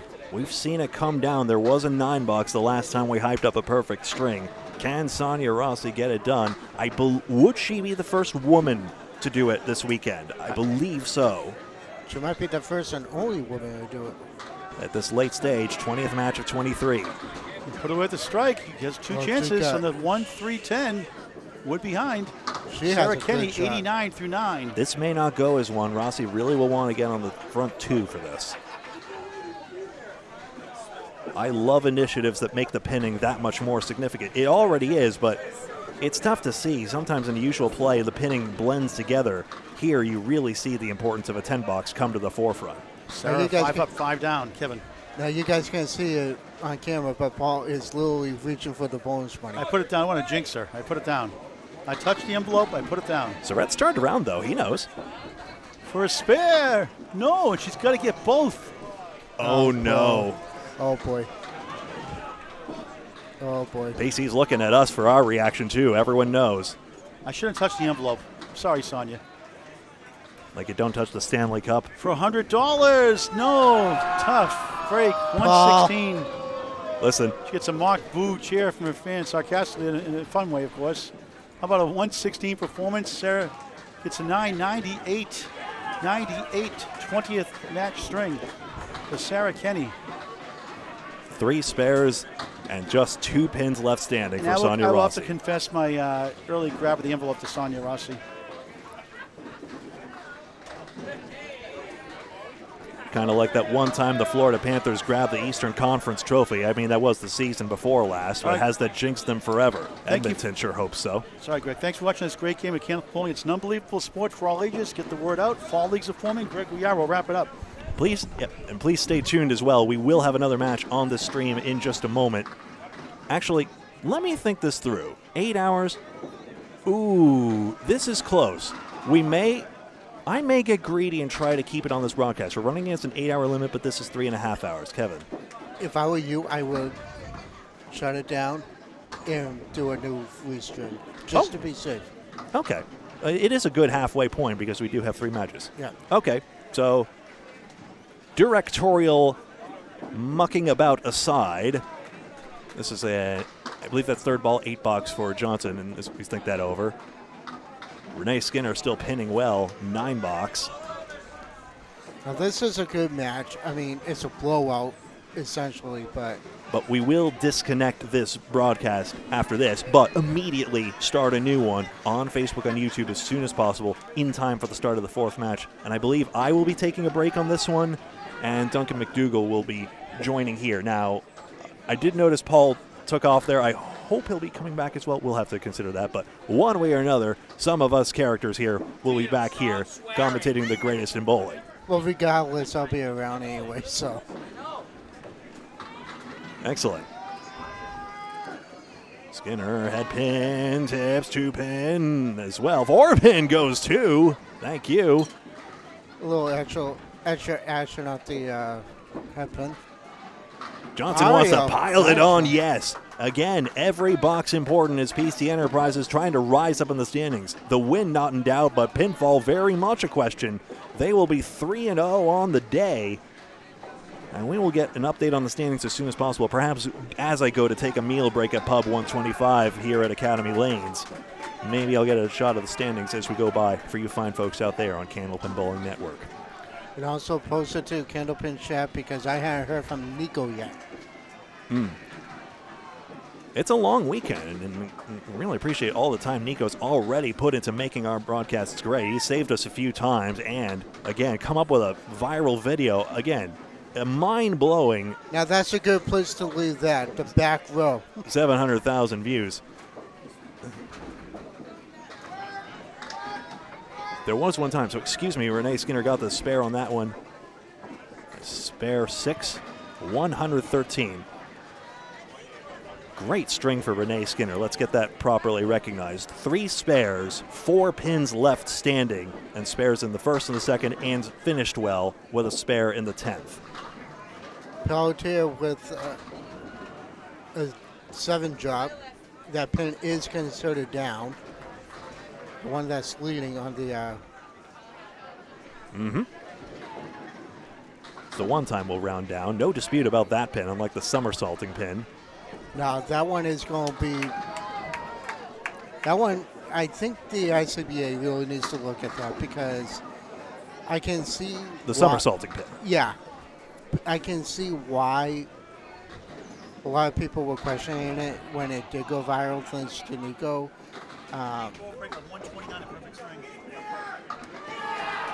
We'll get to that. Finish your thought and we'll announce it. So I really do think it needs to be recognized, and I really hope that they consider improving the rule on it. and what you need to do. Either the ICBA or the CBA, and I think if those two organizations can work in tandem, I think Candlepin will really take yet another step up, as it's been making slow but steady, encouraging progress post-COVID-19. Even though it's a few years ago, that still matters. Now, we just had an announcement here. I believe Keith Beaupre just threw a perfect game. Beaupre threw 129 perfect string, and he will receive a $100 donation. We saw Sonia Rossi come agonizingly close to becoming the first woman this weekend to pick up that $100 Candlepins for Cancer bonus. Al Johnson, a great supporter of professional Candlepin bowling, as he had been as a player and now as charity organizer, and still a good bowler, mind you, just past his prime, let's be real, but, you know, he is a Hall of Famer for a reason. And it's not just for the charity work, it's for what he's done, and on the lanes and off. Yeah, I mean, he told us the stories about what happened to him, and, you know, I'm proud of him for admitting that he was wrong about that kind of stuff. Well, we're all human. Mistakes are made. Sometimes it causes hurt, and there's still a lot of good that comes out of it. I'm proud to be a part of the charity as well. By the way, headpins were tied in the string 22-22. Just PC Enterprises all over. Marks 10 extra spares for PC Enterprises. Very visible on the scoreboard here, Kevin, as you mentioned. Harnett's crushed this headpin. That's Most a of split. it is because of what Sonia Rossi did. And as a result, PC Enterprises 21 pins and literal pins knocked down to the good. There's a 9 drop. Is it ever? A plank right in front. Harnett. 3-4-6. Close to a slice there. A board to the left, and that would have been something. Although maybe the wood would have ruined it anyway. Duguay gets his spare. His best first ball and second ball puts him on the board. Harnett. Wood goes this way and that, and he gets a 9. Remember, the stream will disconnect after this, but promptly reconnect under a new stream on Facebook and YouTube. So please stay tuned. We will be right back. And if you subscribe and hit the bell on YouTube, that's the best way to be notified. Oh, that actually committed a foot foul on the way through. Whoopsie daisy. That's not a big deal. I'm just that's just proving the laser still works. Now, if you notice that, well, it was on the screen, but if you notice on the screen, the light on the left is the foul light. The one on the right is for the machine to, is the sweeping motion or the sweep and all that. Well, the right red light has never come on, actually, so that's actually unused, I believe. It's probably a repurposed 10-pin ball indicator. So I think it is because Mendez masking units were part of 10-pin, and somehow they got into the Candlepin. I mean, Candlepin was trying to follow what 10-pin was doing, what it has done. So, well, have fun through Franconia and Notch. Let me know how the weather is. 4 out. Where's the wood going? Duguay, push it, red line, push it over. Spare in the 10th, back to back. I love it up there. It is so nice in Franconia and Notch, the Conway area, all that. Excellent. Harnett pins out well on his split, 107. Duguay has a spare. Let's put that on the board and watch this last fill in the 10th. Again, disconnecting now. We will reconnect soon on Candlepin Bowling Network, Facebook, and YouTube. We look forward to seeing you then. Let's check here. Dugay's fill is a good one. The fill is high. It is 8-103 for Gwenel Duguay, Gwenael. Take that off and take a look at the scoreboard here before we sign off. 73-pin win for PC Enterprises, 583, a good score. I think that's comparable to the Holbrook Coca-Cola average throughout the whole tournament. So although number one will not likely be caught, we'll see the results. It's good to rise up in the standings as pinfall breaks ties, and PC Enterprises going 3-0 will be the primary driver of their success. Top 6 places make the money. 510 to 583 is confirmed. And for us here, on behalf of Paul Grant, on behalf of Kevin Burns alongside, my name is Greg Gouillart.